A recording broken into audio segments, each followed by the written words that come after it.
किसान कृषि में आधुनिक तकनीकों को जानिए, विशेषज्ञों के साथ सीधे संवाद करें। किसान ऐप डाउनलोड करें।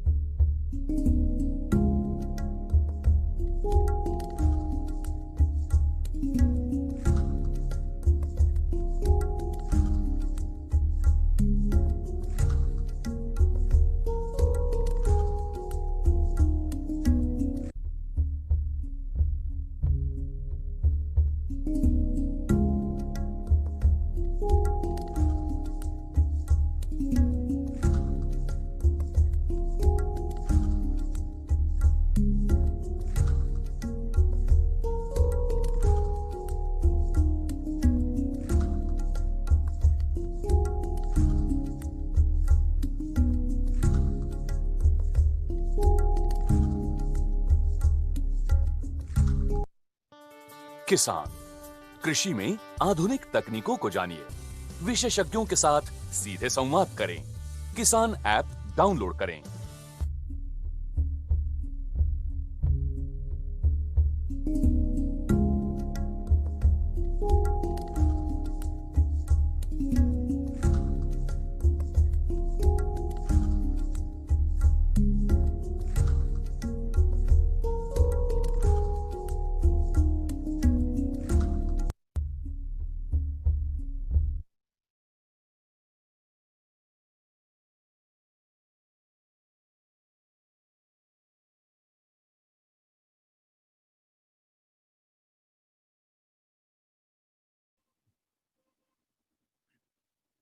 नमस्कार।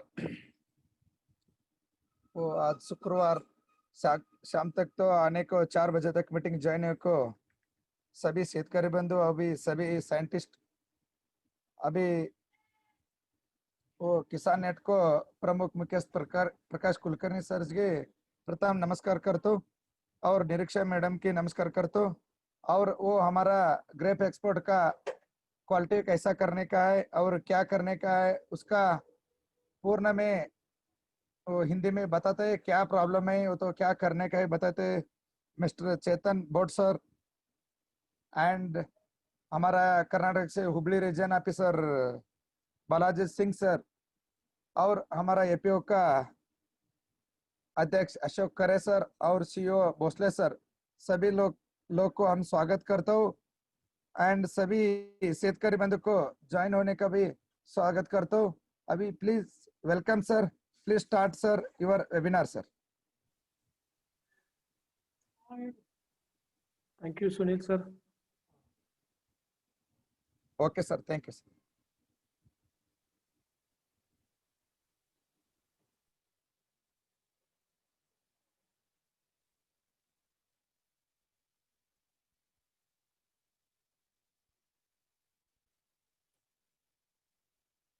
सभी किसान भाइयों का जमखंडी फार्मर प्रोड्यूसर कंपनी और बायर क्रॉप साइंस की तरफ से मैं हार्दिक स्वागत करता हूं।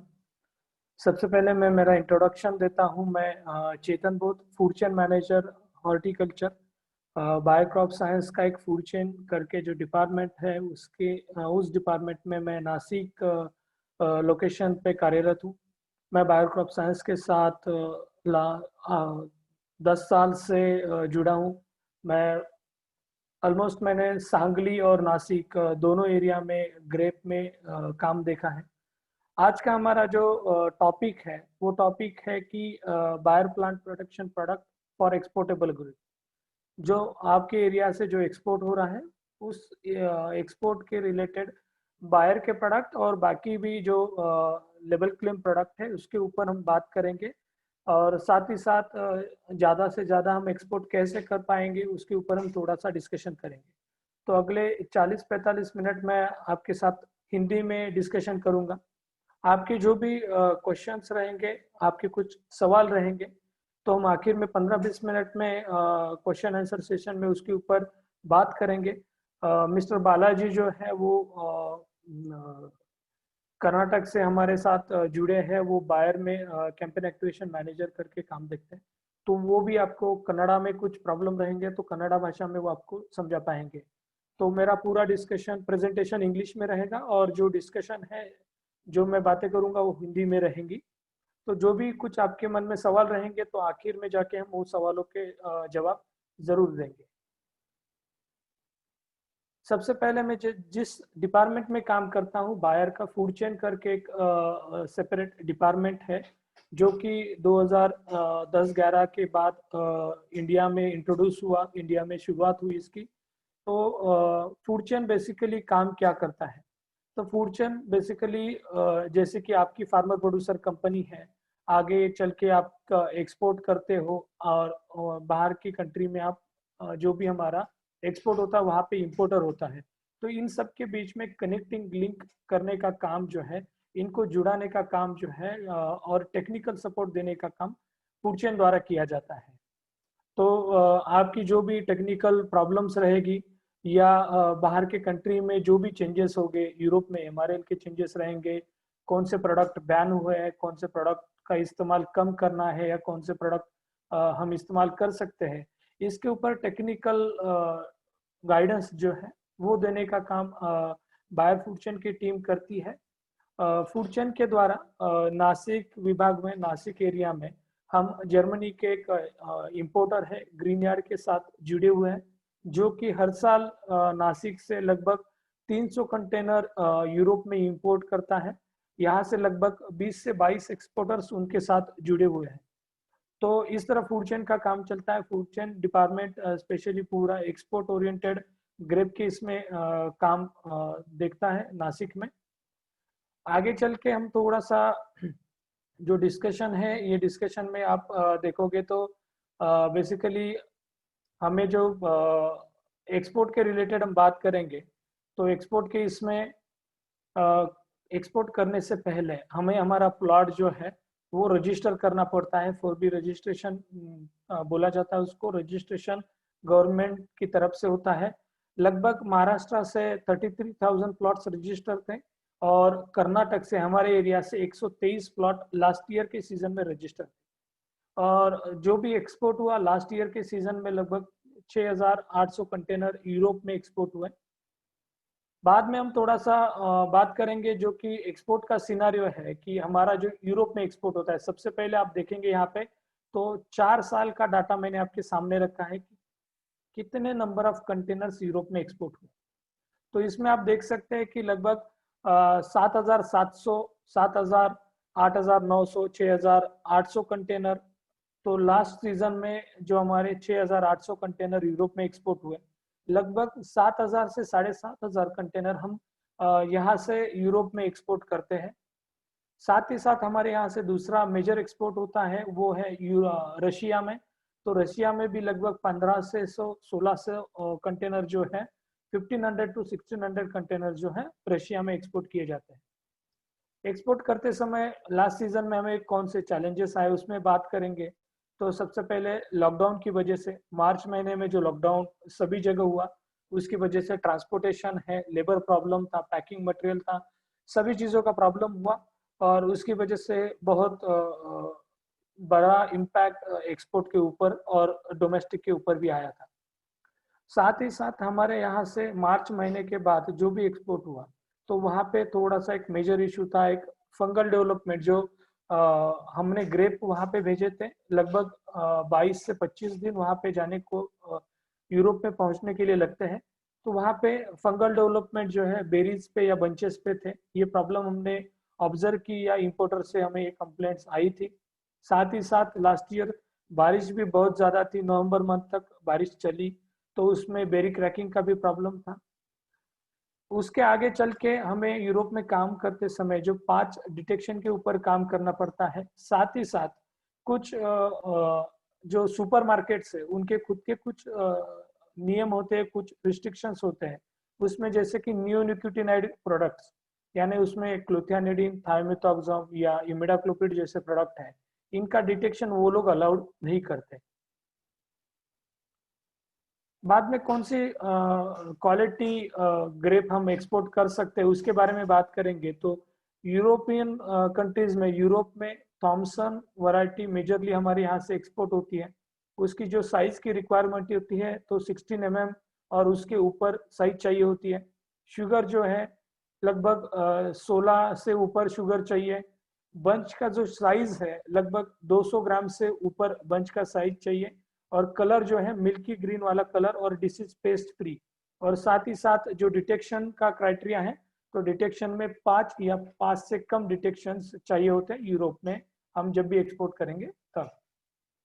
साथ में चाइना, ग्रेट चाइना में जो भी एक्सपोर्ट होता है वहां पे हमारी मेजरली जंबो वैरायटी जाती है, ब्लैक जंबो।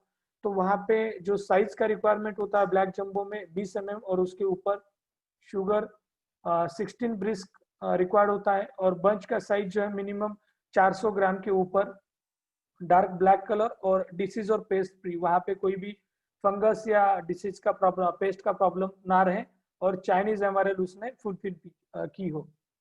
बाद में रशिया में हमारे यहाँ से मेजरली इलोंगेटेड वैरायटीज जाती है। तो इलोंगेटेड वैरायटीज में जो कि हमारे यहाँ पे मानिक चमन, एसएसएन, दनाका जैसी वैरायटी है, तो ये वैरायटीज मेजरली रशिया में जाती है। कुछ थोड़ा बहुत एक्सपोर्ट यूरोप में भी होता है। तो वहाँ पे साइज का जो रिक्वायरमेंट है, इलोंगेटेड जो लंबी वैरायटी है उसके लिए 15 mm डायमीटर होना होता है। और इलोंगेशन जो लंबाई बात कर सकते हैं हम, वो 26 mm की होनी चाहिए। उसमें भी ब्रिस्क जो है 16 ब्रिस्क होनी चाहिए। मिनिमम बंच का साइज जो है 300 ग्राम के ऊपर। टिप यानी उसका आगे का पॉइंट जो है वो सिलिंड्रिकल होना चाहिए, एकदम पॉइंटेड नहीं होना चाहिए। साथ ही साथ मिल्की ग्रीन कलर का रिक्वायरमेंट है। और हमें पता है कि इलोंगेटेड वैरायटीज में बेरी ड्रॉपिंग ज्यादा होती है, तो ये बेरी ड्रॉपिंग कम से कम रहे और यूरोप और रशिया की हमारे उसने फुलफिल की हो, या उसके जो भी रूल है यूरोप और रशिया के लिए वो पूरे किए हो। तो ये क्वालिटी रिक्वायरमेंट होता है जो भी हम यूरोप, चाइना या रशिया के लिए हमारे यहाँ से एक्सपोर्ट होता है उसके लिए। बाद में डिटेक्शन के ऊपर बात करेंगे तो पहले यूरोप के ऊपर बात करते हैं। तो वहाँ पे मैक्सिमम 5 डिटेक्शन अलाउड होते हैं। जो हम प्रोडक्ट यूज करते हैं, केमिकल यूज करते हैं, उसमें ज्यादा से ज्यादा 5 डिटेक्शन। उसमें भी आगे चल के कुछ क्राइटेरिया है, जैसे कि 5 डिटेक्शन आ गए तो उसमें सभी का मिला के 70% के ऊपर टोटल एमआरएल क्रॉस नहीं होना चाहिए। कुछ सुपरमार्केट ऐसे हैं जहाँ पे 3 डिटेक्शन के ऊपर डिटेक्शन अलाउड नहीं होता। कुछ सुपरमार्केट में कुछ स्पेशल केमिकल्स है जैसे क्लोथियानिडीन है, पिप्रोनिल है, उसके डिटेक्शन अलाउड नहीं होते। आगे चल के हम यूके के लिए बात करेंगे, यानी इंग्लैंड में जो मटेरियल जाता है वहाँ पे 5 के ऊपर भी डिटेक्शन अलाउड होते हैं। लेकिन जो है एमआरएल रिस्ट्रिक्शंस है। क्वालिटी जो है वहाँ पे 17-18 mm के ऊपर क्वालिटी का काम होता है पूरा। शुगर लेवल भी अच्छी होनी चाहिए।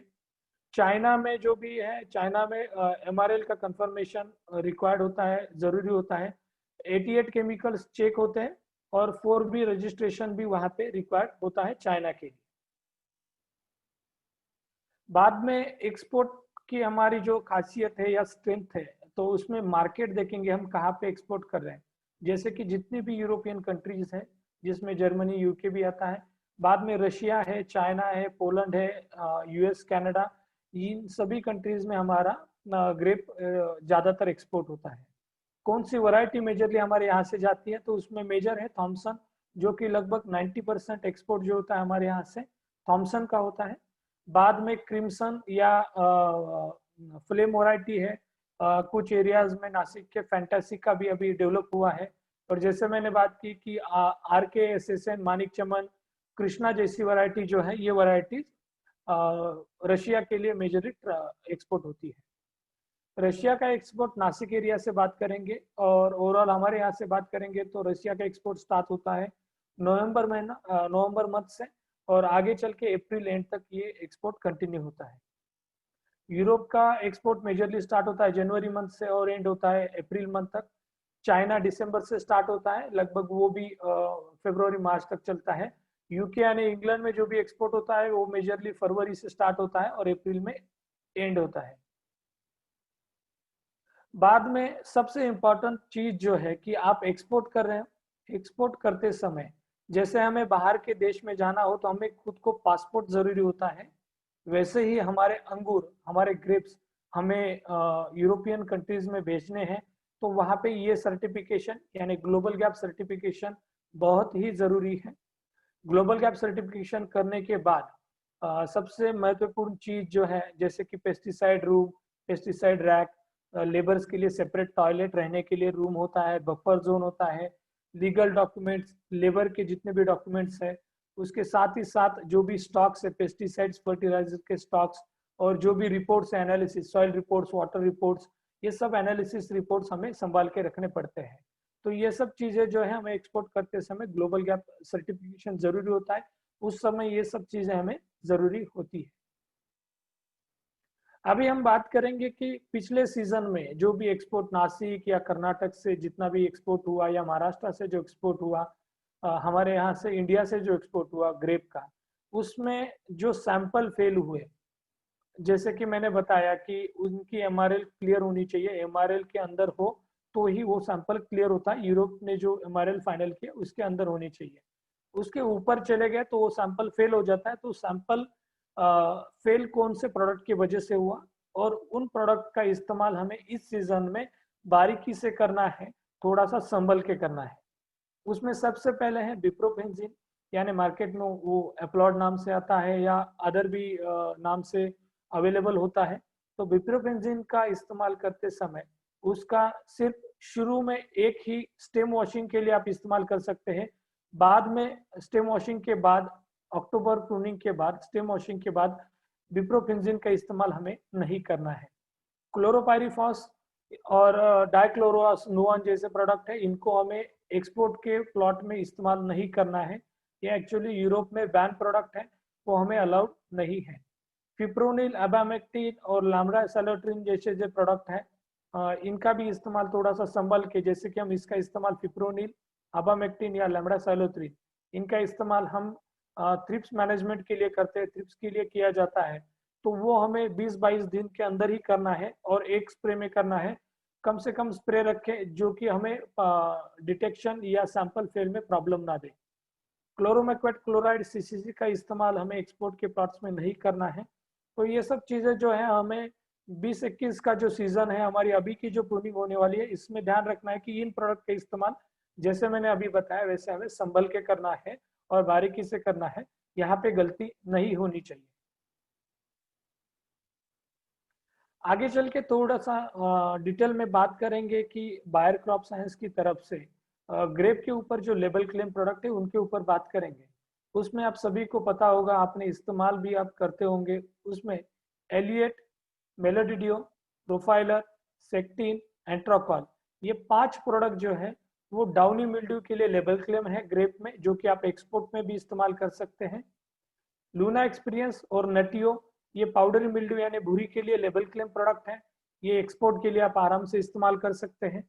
कॉन्फिडार जो फ्ली बिटल के लिए और थ्रिप्स के लिए आप इस्तेमाल कर सकते हैं। जंप जैसा प्रोडक्ट है फिप्रोनिल, पहले ही मैंने बताया कि जंप का भी लेबल क्लेम है, लेकिन इसका इस्तेमाल जंप का करते समय 20-22 दिन के अंदर ही करना है। और मोवेंटो ओडी, स्पायरोटेट्रामेड करके जो प्रोडक्ट है मोवेंटो ओडी, मोवेंटो ओडी का एक्सपोर्ट के लिए हमें इस्तेमाल करना है, जो कि कंपनी ने दी हुई स्टेजेस है उसके ऊपर हमने इस्तेमाल किया, तो आपको मिलीबग मैनेजमेंट में इसका बेनिफिट अच्छी तरह मिलेगा। और ये प्रोडक्ट अभी एनेक्चर 5 में भी ऐड हो चुका है, तो आप बिंदास इसका इस्तेमाल मोवेंटो ओडी का एक्सपोर्ट के प्लॉट्स में कर सकते हैं। जो प्रोडक्ट्स मैंने बात की उसमें मेलोडी, एलिएट, एंट्राकॉल, प्रोफाइलर, सेक्टिन, ये डाउनी मिल्ड्यू के प्रोडक्ट्स हैं। नटियो, लूना एक्सपीरियंस, ये पाउडर मिल्ड्यू के प्रोडक्ट्स हैं। मोवेंटो ओडी, ये मिलीबग के लिए जो नया लॉन्चिंग हुआ है ये प्रोडक्ट है। कॉन्फिडार, फ्ली बिटल, थ्रिप्स, जंप का इस्तेमाल आप थ्रिप्स के लिए कर सकते हैं। बाद में हम आगे चल के बात करेंगे डाउनी मिल्ड्यू, जो कि हम बात करेंगे जो डिसीज मैनेजमेंट होता है, पेस्ट मैनेजमेंट होता है ग्रेप की, इसके ऊपर बात करेंगे। ग्रेप में मान लीजिए आप 100 रुपए खर्चा कर रहे हैं, तो 100 रुपए में से 60 से 70 रुपया खर्चा आपका डाउनी मिल्ड्यू मैनेजमेंट में होता है। इसका सबसे पहला कारण जो है कि हमारा जो प्रूनिंग होता है वो सितंबर अक्टूबर महीने में होता है और तब बारिश चलती है। तो ये बारिश के समय में हमें डाउनी मिल्ड्यू का प्रॉब्लम बहुत ज्यादा होता है, वहां पे हमारे खर्चे ज्यादा होते हैं। तो डाउनी मिल्ड्यू जो है प्लाज्मोपोरा विटिकुला की वजह से होता है। इसके लिए फेवरेबल क्लाइमेट कौन सा है डाउनी मिल्ड्यू के लिए?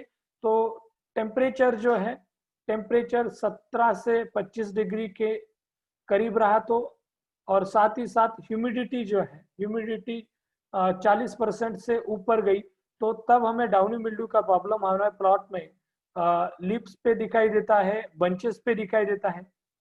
पत्तों पे देखोगे हम, हमें पत्तों पे देखना है तो पत्तों पे लिप्स पे जो है डाउनी मिल्ड्यू का प्रॉब्लम, ऊपर येलो स्पॉट आता है और नीचे हम बोल सकते हैं कि वाइट बुरशी जो है, वाइट धब्बा जो है हमें नीचे दिखाई देता है उस येलो स्पॉट के नीचे।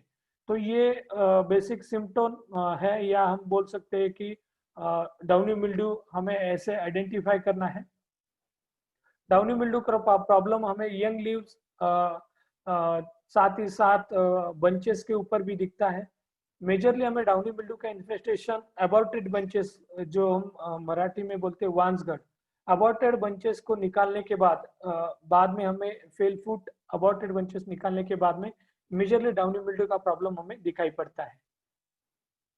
अभी डाउनी मिल्ड्यू मैनेजमेंट में मैं थोड़ा सा विस्तार से बात करूंगा। डाउनी मिल्ड्यू मैनेजमेंट करते समय सबसे महत्वपूर्ण बात है, हमें डाउनी मिल्ड्यू में रेजिस्टेंस मैनेजमेंट करना जरूरी है।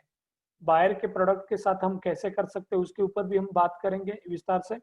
तो इसमें डाउनी मिल्ड्यू मैनेजमेंट करते समय ये चीज रेजिस्टेंस मैनेजमेंट क्यों जरूरी है?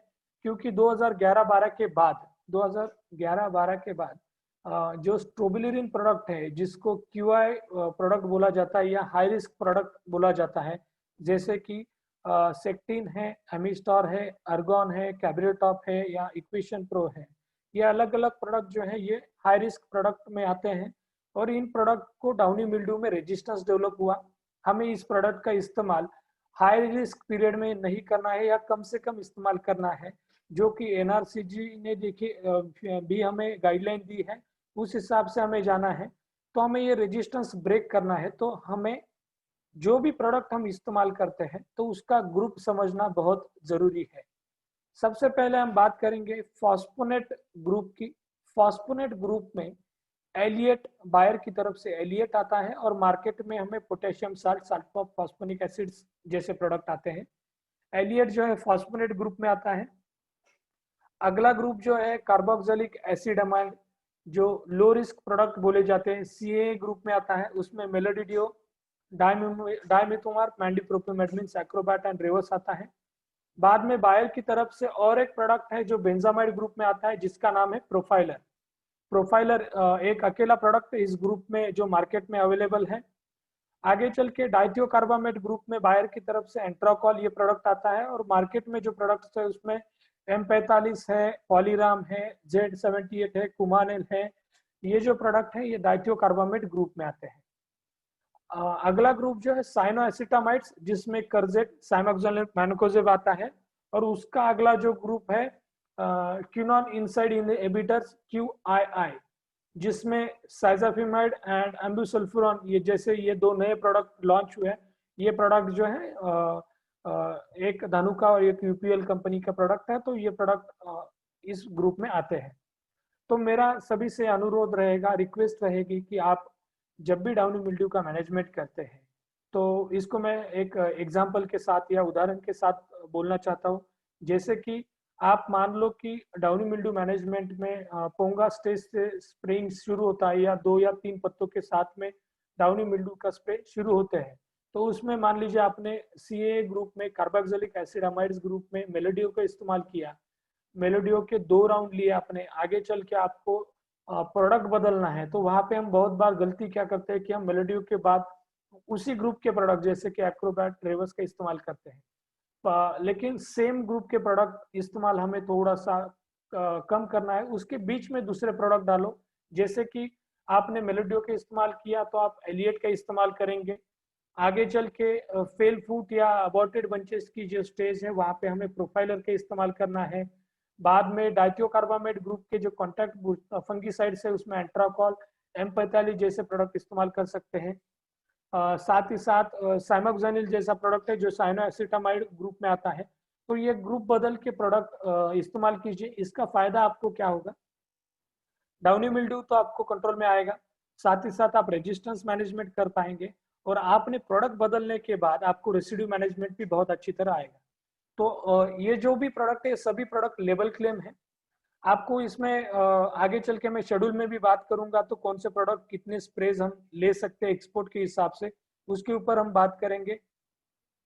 अभी हम बात करेंगे powder mildew management. Powder mildew के इसमें पाउडर मिल्ड्यू हमें बेसिकली जो उसका इनोकुलम स्टार्ट होता है और मेजर पाउडर मिल्ड्यू का प्रॉब्लम जो है वो हमें शुरू होता है लगभग फ्लावरिंग के बाद। जैसे जैसे हम अक्टूबर नवंबर मंथ में जाते हैं, टेम्परेचर 20-27 डिग्री के करीब या उसके नीचे आता है और ह्यूमिडिटी 60% के ऊपर जाती है, तब हमें पाउडर मिल्ड्यू की इन्फेस्टेशन या उसका जो प्रॉब्लम है वो दिखने के लिए शुरुआत होती है। तो पाउडर मिल्ड्यू मैनेजमेंट करते समय हमें कौन से प्रोडक्ट इस्तेमाल कर सकते हैं एक्सपोर्ट के हिसाब से, जैसे कि आप यहाँ पे देख सकते हैं ये एनेक्चर 5 के हिसाब से प्रोडक्ट मैंने दिए हुए। इसमें सबसे पहले जो है फ्लूपायरम प्लस टेबिकोनाजोल, जैसे कि बायर का लूना एक्सपीरियंस ये प्रोडक्ट है। इसका हमें इस्तेमाल लूना एक्सपीरियंस का 200 ml पर एकड़, पहला स्प्रे 35 से 40 दिन में करना है, 200 ml पर एकड़। आपको पानी 400 लीटर भी लगा तो भी लूना एक्सपीरियंस का इस्तेमाल 200 ml पर एकड़ करना है, और आगे चल के 45 से 50 दिन में आपको लूना एक्सपीरियंस का इस्तेमाल दूसरा स्प्रे करना है। 10 दिन के अंतराल में हमें एक्सपोर्ट के हिसाब से लूना एक्सपीरियंस के 2 स्प्रे करने हैं 50 दिन के अंदर। प्रूनिंग के बाद 50 दिन के अंदर, यानी 35 से 40 और 45 से 50, ऐसी जो 2 विंडो हमने बताई उसमें हमने लूना एक्सपीरियंस का इस्तेमाल किया, तो आपको पाउडर मिल्ड्यू का कंट्रोल आराम से मिल जाएगा। आगे चल के हम सल्फर, एम्पिलोमाइसिस, बैसिलस के ऊपर भी हम पाउडर मिल्ड्यू का कंट्रोल कर सकते हैं। साथ ही साथ आगे चल के टेबिकोनाजोल, ट्राइफ्लोक्सिस्ट्रोबिन जैसा प्रोडक्ट आप देख सकते हैं जो नटियो हम 25 दिन के बाद यानी प्रूनिंग के 25 दिन के बाद इस्तेमाल कर सकते हैं। मेट्राफेनॉन, फ्लिक्सापैराक्साइड, पैराकोस्ट्रोबिन जैसे प्रोडक्ट जो बीएसएफ कंपनी की तरफ से आते हैं, इनका भी इस्तेमाल आप कर सकते हैं। पाउडर मिल्ड्यू मैनेजमेंट में एक एक स्प्रे जरूरत के हिसाब से लेना है। बाद में बस्केलाइड्स जो पुलिटो नाम से आता है रैलिस का, जैसे कि फ्लुक्सापैराक्साइड डाइफेनकोनाजोल कॉम्बिनेशन प्रोडक्ट है, इसका इस्तेमाल भी आप 25 दिन से पहले एक स्प्रे में कर सकते हैं। तो इसमें आगे चल के मैंने लगभग 18 प्रोडक्ट दिखाए, लेकिन जो लाल कलर में जो भी प्रोडक्ट्स है इसमें आप देख सकते हैं, लाल कलर में जो भी प्रोडक्ट्स है इसमें स्ट्रोबिलरिन और इसमें ट्रायाजोल ग्रुप के प्रोडक्ट्स हैं। आपने एनेक्चर 5 जो एनआरसीजी ने दी हुई एनेक्चर 5 बारीकी सी देखी और ठीक से वहां पे नीचे नोट्स पढ़ी, तो आपको ये जो नीचे लिखा हुआ है रेजिस्टेंस इन पाउडर मिल्ड्यू, जितने भी ट्रायाजोल प्रोडक्ट्स हैं जैसे कि डाइफेनकोनाजोल, हेक्साकोनाजोल, टेट्राकोनाजोल, माइक्लोब्यूटानिल और स्ट्रोबिलरिन प्रोडक्ट्स जैसे एजोक्सोस्ट्रोबिन, क्रिसोक्सिल मिथाइल, ये जो प्रोडक्ट है इनको पाउडर मिल्ड्यू में भी रेजिस्टेंस डेवलप हो चुका है।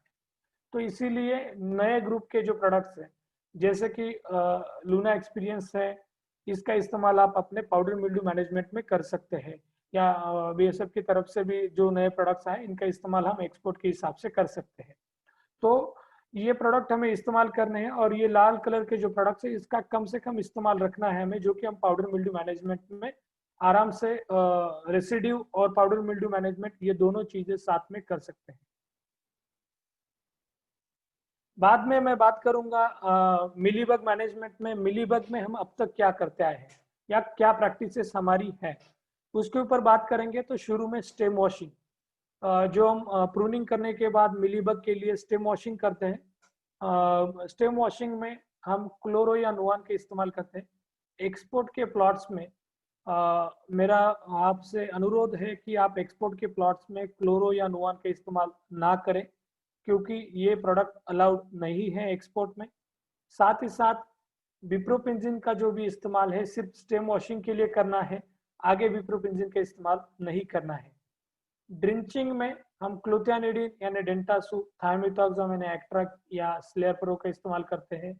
इमिडाक्लोप्रिड जैसे प्रोडक्ट है, इसका इस्तेमाल हम ड्रिंचिंग में, मिलीबग मैनेजमेंट में करते हैं। तो मैंने आपको पहले भी एक्सपोर्ट की इसमें बताया कि नियोनिकोटिनाइड प्रोडक्ट, ये तीनों जो प्रोडक्ट है, क्लूथियानिडीन, थाइमिथॉक्सम, इमिडाक्लोप्रिड, ये नियोनिकोटिनाइड ग्रुप में आते हैं। इनका इस्तेमाल हमें कम करना है, या आपको आगे चल के मैं मिलीबग में बताऊंगा, बायर का एक नया प्रोडक्ट है, उसका इस्तेमाल आप कर सकते हैं। ये ड्रिंचिंग आप स्किप कर सकते हैं या इनका ड्रिंचिंग आप अवॉइड कर सकते हैं। तो लगभग हम मिलीबग मैनेजमेंट में अप्रैल और अक्टूबर प्रूनिंग में 10 से 12 हजार रुपया खर्चा करते हैं, स्टेम वॉशिंग, ड्रिंचिंग या ऊपर के जो भी स्प्रे करते हैं उसमें। फिर भी हमें मिलीबग दिखता है। तो इसका मैनेजमेंट हमें एक्सपोर्ट के प्लॉट्स में कैसे करना है, इसके ऊपर बात करेंगे। सबसे पहले मैंने आपको बताया लेवल क्लेम प्रोडक्ट में बिप्रोफेंजिन है। बिप्रोफेंजिन 1 से 1.25 ml पर लीटर हमें सिर्फ स्टेम वॉशिंग के लिए इस्तेमाल करना है, आगे इस्तेमाल नहीं करना है।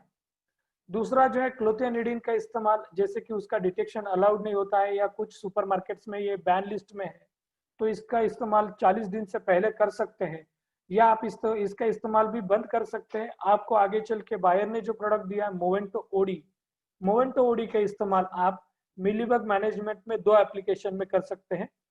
मोवेंटो ओडी का पहला स्प्रे जो है 35 से 45 दिन के बीच में पहला स्प्रे, वो 1 ml पर लीटर पानी, यानी 4 से 400 ml 400 लीटर पानी में हमें इस्तेमाल करना है।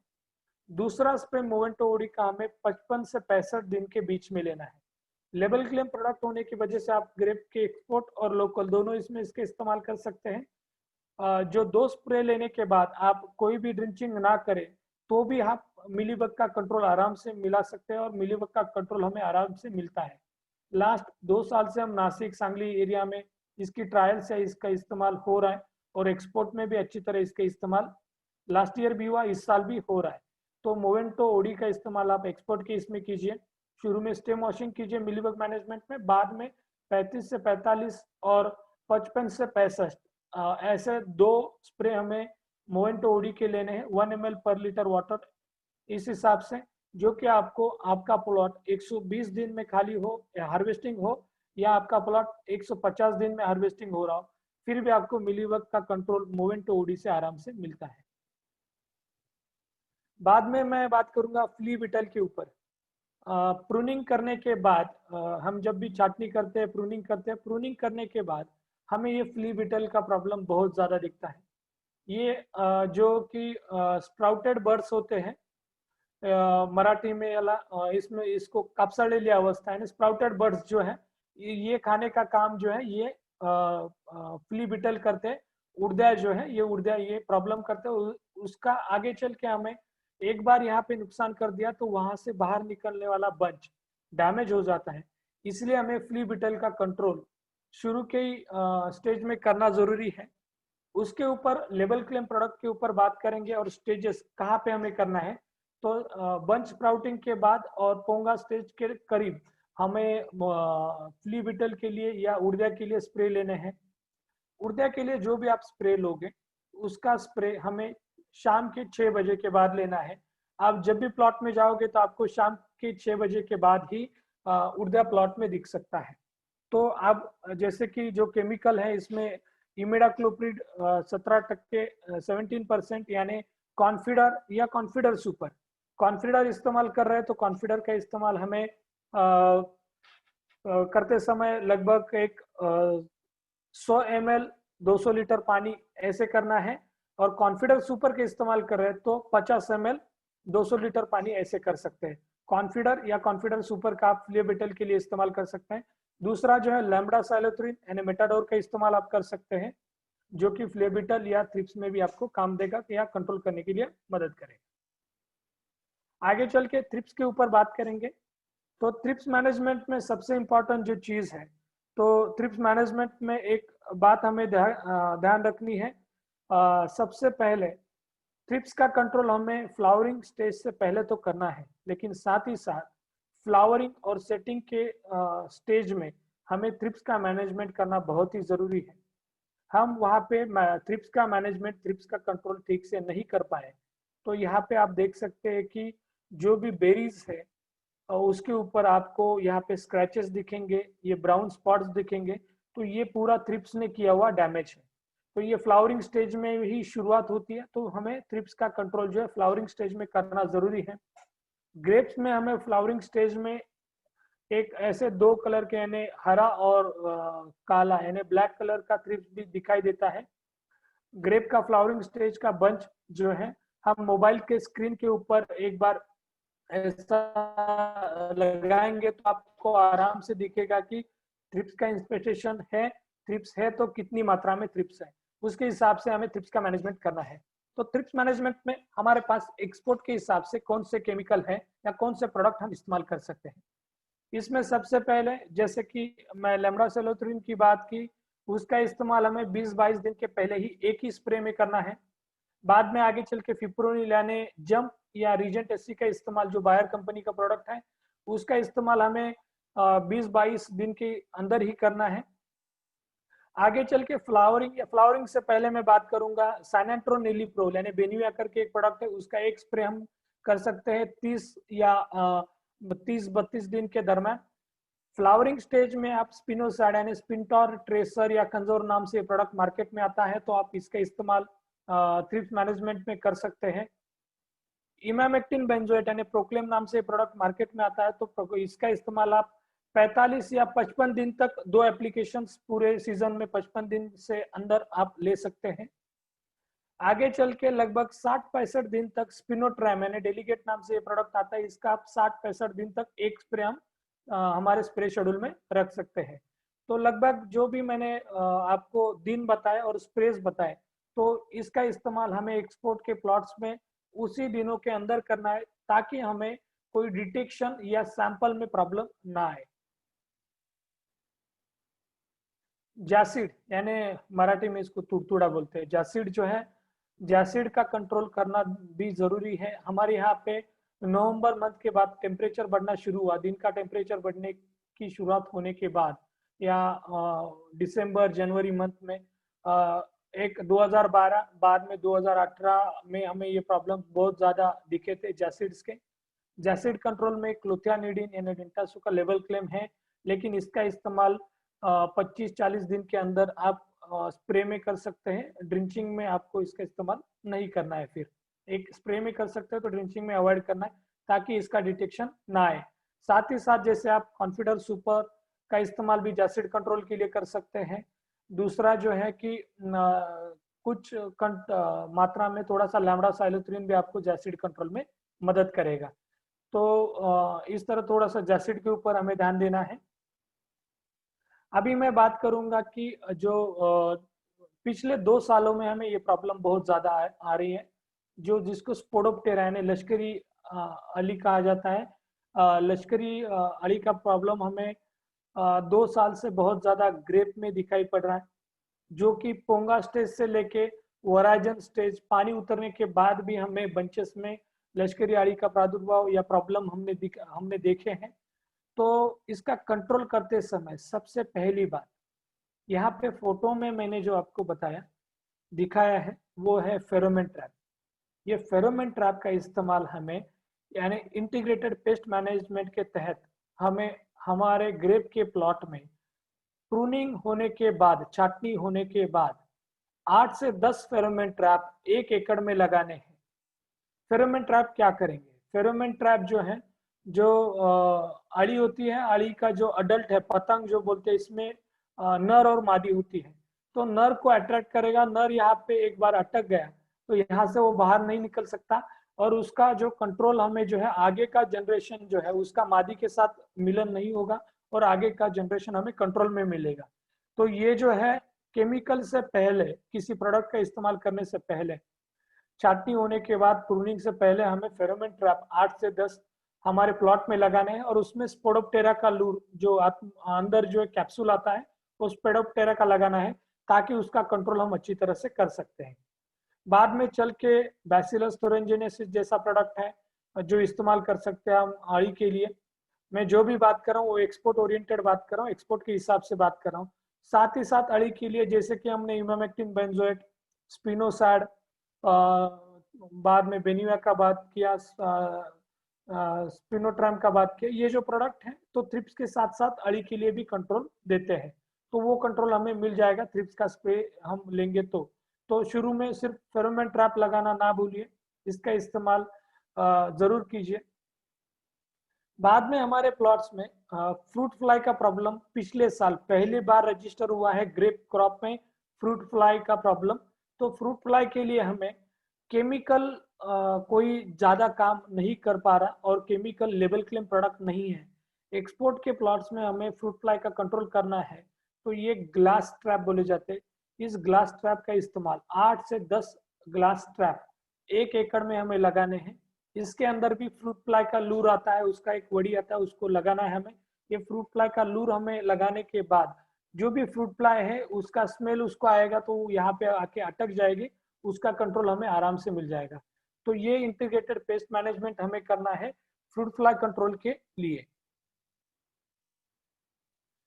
अभी मैं थोड़ा सा एक 10 मिनट जो भी एक्सपोर्ट का शेड्यूल है, बाद में आगे चल के हमारी कर्नाटका की जो टीम है, मिस्टर बालाजी यहाँ पे है, वो आपको ये जो शेड्यूल है वो कन्नड़ा में कन्वर्ट करके देंगे।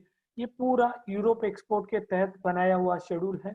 इसमें आप देखोगे तो बायर के प्रोडक्ट के साथ साथ मार्केट के जितने अच्छे प्रोडक्ट्स के उसका इस्तेमाल भी यहाँ पे किया गया है। इसमें हम एक एक प्रोडक्ट के साथ में बात करेंगे। यहाँ पे आप देख सकते हैं कि प्रूनिंग के बाद के दिन दिए हुए दूसरे कॉलम में। तीसरे कॉलम में आप देखोगे तो स्टेज लिखी हुई है। चौथे कॉलम में कौन सा रोग कौन सा डिसीज है पेस्ट है उसके नाम लिखे हुए हैं। उसके ऊपर कौन से प्रोडक्ट इस्तेमाल कर सकते हैं, मार्केट में कौन से नाम से आते हैं उसका नाम लिखा है। और आगे चल के जो है कि उनके टेक्निकल क्या है, उनका पीएचआई क्या है, उनका एमआरएल क्या है, ये सब चीजें जो है आगे चल के लिखी हुई है और उनका डोज कौन सा इस्तेमाल करना है। तो अभी हम एक एक प्रोडक्ट के बारे में बात करेंगे। जैसे कि हमें डिफोलिएशन के लिए इथ्रेल का इस्तेमाल करना होता है। इथ्रेल का इस्तेमाल हमें 12 से 15 दिन पहले करना है। बाद में हाइड्रोजन साइनामाइड का इस्तेमाल हम प्रूनिंग के बाद करते हैं डॉर्मेंसी ब्रेक करने के लिए। बिप्रोपेंजिन जो कि हमें मिलीबग मैनेजमेंट में शुरू में स्टेम वॉशिंग के लिए इस्तेमाल करना है। तीसरे दिन में हमें बोर्ड और सल्फर का स्प्रे जो कि पाउडरी और डाउनी मिल्ड्यू के जो भी स्पोर्स हमारे प्लॉट में रहेंगे या बाजू का प्लॉट प्रूनिंग नहीं हुआ होगा तो उसके लिए वो कंट्रोल करने के लिए हमें ये स्प्रे करने जरूरी है।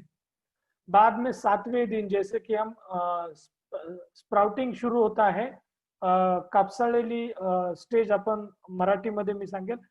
तो इस स्टेज में जो है स्प्राउटिंग स्टेज पे 7वें दिन आपको कॉन्फिडर सुपर 50 ml 200 लीटर पानी में इस्तेमाल करना है। उसके साथ आप Antracol contact fungicide downy mildew के लिए इस्तेमाल कर सकते हैं।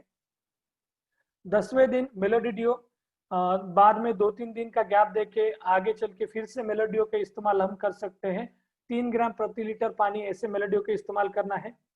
फेल फूट या जब हम बोलते हैं कि अबॉर्टेड बंच निकालने से पहले, फेल फूट निकालने से पहले हमें एलियट प्लस एंट्राकॉल का इस्तेमाल करना है। फेल फूट के बाद हमें प्रोफाइलर जैसा जो कि बेंजामाइड ग्रुप में आता है और जो कि डाउनी के स्पोर मारने की क्षमता रखता है, ऐसा प्रोफाइलर जैसा प्रोडक्ट 3 ग्राम प्रति लीटर पानी इस हिसाब से इस्तेमाल करना है। बाद में थ्रिप्स में 18वें दिन थ्रिप्स के लिए लैम्डा साइलोथ्रिन यानी मेटाडोर का इस्तेमाल नीम के साथ कर सकते हैं। डाउनी के लिए एंट्राकॉल बैसिलस 20वें दिन, सेक्टिन का इस्तेमाल 22वें दिन हमने रिकमेंड किया है। भूरी के लिए यानी पाउडरी मिल्ड्यू के लिए 25वें दिन में हमें नेटियो का इस्तेमाल करना है। बाद में लगभग एक 27 दिन में प्रोफाइलर का फिर से एक स्प्रे हमने रिकमेंड किया है। तो प्रोफाइलर के 2 स्प्रे एक्सपोर्ट के हिसाब से आप 30 दिन से पहले ले सकते हैं। डोज वही रहेगा 3 ग्राम पर लीटर, मैक्सिमम 1 kg पर एकड़ के हिसाब से। 30 दिन के बाद जो हमें थ्रिप्स के लिए स्प्रे लेना है, थ्रिप्स और अड़ी के लिए स्प्रे लेना है, उसमें सैनाट्रो नीलिप्रोल यानी बेनिविया 280 ml पर एकड़। 31वें दिन कर्जेट का इस्तेमाल हमने स्प्रे शेड्यूल में रखा है। बाद में 34वें दिन मेलोडिडियो। आप देखोगे जितने भी प्रोडक्ट्स है वो अलग अलग ग्रुप के प्रोडक्ट्स हमने यहाँ पे दिए हुए हैं जो कि हम डाउनी मिल्ड्यू के साथ साथ रेसिड्यू मैनेजमेंट और रेजिस्टेंस मैनेजमेंट अच्छी तरह कर सके। बाद में भूरी कंट्रोल के लिए लूना एक्सपीरियंस का इस्तेमाल हमें 35 से 40 दिन के बीच में करना है 200 ml पर एकड़। 37वें दिन 37 डेज में थ्रिप्स के लिए स्पिनोसाइड का इस्तेमाल करना है। 39 डेज 49 दिन के लिए अब इसमें 39 डेज पे हमें एलियट प्लस एंट्राकॉल 500 ग्राम एलियट प्लस 500 ग्राम एंट्राकॉल का इस्तेमाल करना है। मिलीबग के लिए मोइंटो का पहला स्प्रे हमें 40 दिन पे करना है। 42 दिन पे डायमिथोआर यानी एक्रोबैट का इस्तेमाल कर सकते हैं आपकी जरूरत के हिसाब से। 44 डेज पे हमें इमामेक्टिन बेंजोएट का इस्तेमाल यानी प्रोक्लेम और नीम का इस्तेमाल थ्रिप्स के लिए करना है। 46 डेज लूना एक्सपीरियंस का दूसरा स्प्रे 46 डेज यानी 46 दिन पे हमने रिकमेंड किया 200 ml पर एकड़। देन 55 टू 65 डेज में हमें मोवेंटो ओडी का दूसरा एप्लीकेशन जो 1 ml पर लीटर पानी के हिसाब से हमें करना है, 400 लीटर वाटर के हिसाब से हमने इस्तेमाल करना है मिलीबग मैनेजमेंट में। आप देख सकते हैं मिलीबग के कंट्रोल के लिए पूरे शेड्यूल में हमने सिर्फ शुरू में स्टेम वॉशिंग बिप्रोपेंजिन से किया, बाद में ड्रिंचिंग कौन सी भी ड्रिंचिंग हमने रिकमेंड नहीं की, करने की जरूरत नहीं है। जब आप मोमेंटो ओडी के 2 एप्लीकेशन कर रहे हैं तो आपको 150 डेज तक भी आपको मिलीबग का कंट्रोल मोमेंटो ओडी के साथ आराम से मिल सकता है और आप एक्सपोर्ट के लिए भी आपका जो भी ग्रेप्स है वो बेच सकते हैं। बाद में आप देखोगे तो 55, 65 या आगे के दिनों में जो भी स्प्रे शेड्यूल है पाउडरी मिल्ड्यू या भूरी के कंट्रोल के लिए बैसिलस सबटिलिस एम्पिलोमाइसिस का रिकमेंडेशन है। पाउडर मिल्ड्यू के लिए सल्फर साथ ही साथ पोटेशियम बाइकार्बोनेट का रिकमेंडेशन है। तो लगभग 110 दिन यानी 55 दिन या 60 दिन तक आपको केमिकल का इस्तेमाल है। उसके आगे जितने भी प्रोडक्ट्स है वो पूरे बैसिलस एम्पिलोमाइसिस सूडोमोनास सल्फर पोटेशियम बाइकार्बोनेट का हमें इस्तेमाल करना है, जो कि हमें डाउनी और बुरी के कंट्रोल के साथ ही साथ मिलीबग मैनेजमेंट में भी मदद करेंगे। तो ये पूरा एक्सपोर्ट का शेड्यूल है। ये शेड्यूल बनाते समय सबसे महत्वपूर्ण बात यूरोप का जो रिक्वायरमेंट होता है वो होता है 5 डिटेक्शन के लिए। तो 5 या 5 से कम डिटेक्शन आए इस हिसाब से ये शेड्यूल बनाया है। इस शेड्यूल को 100% इस्तेमाल किया। मैं फिर से रिपीट करता हूँ, 100% ऐसा के ऐसा शेड्यूल इस्तेमाल किया तो हमारे हिसाब से 3 या ज्यादा से ज्यादा 4 डिटेक्शन आ सकते हैं, इससे ज्यादा डिटेक्शन नहीं आएंगे। आपकी तरफ से कुछ चेंजेस हुए तो एक आध एक डिटेक्शन बढ़ सकता है अदर कोई आपने प्रोडक्ट यूज किया तो ये पूरा शेड्यूल आपको कन्नड़ा में बालाजी सिंह जो है हमारे कैंपेन एक्टिवेशन मैनेजर आपको दे देंगे। तो मैंने इसको आपको बारीकी से एक्सप्लेन करने का थोड़ा सा प्रयास किया है। इसके बाद में हमने बात की पूरे डिसीज और पेस्ट मैनेजमेंट के ऊपर।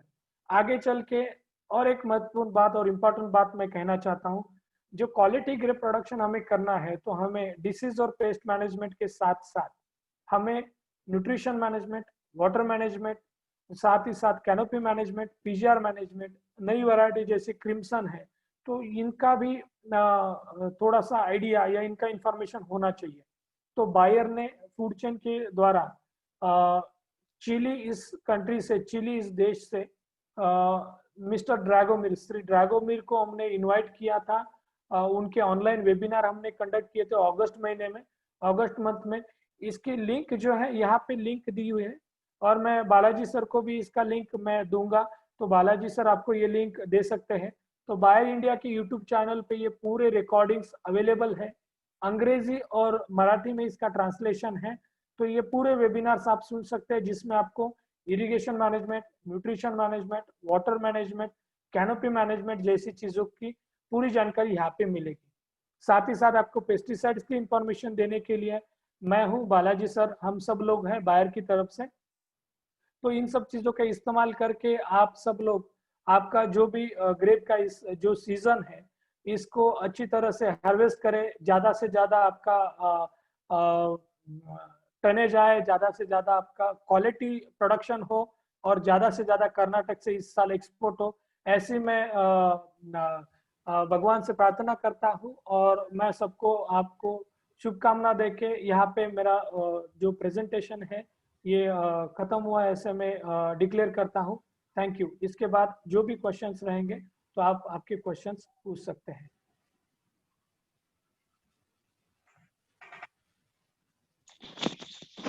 आप स्टॉप शेयर करेंगे प्लीज।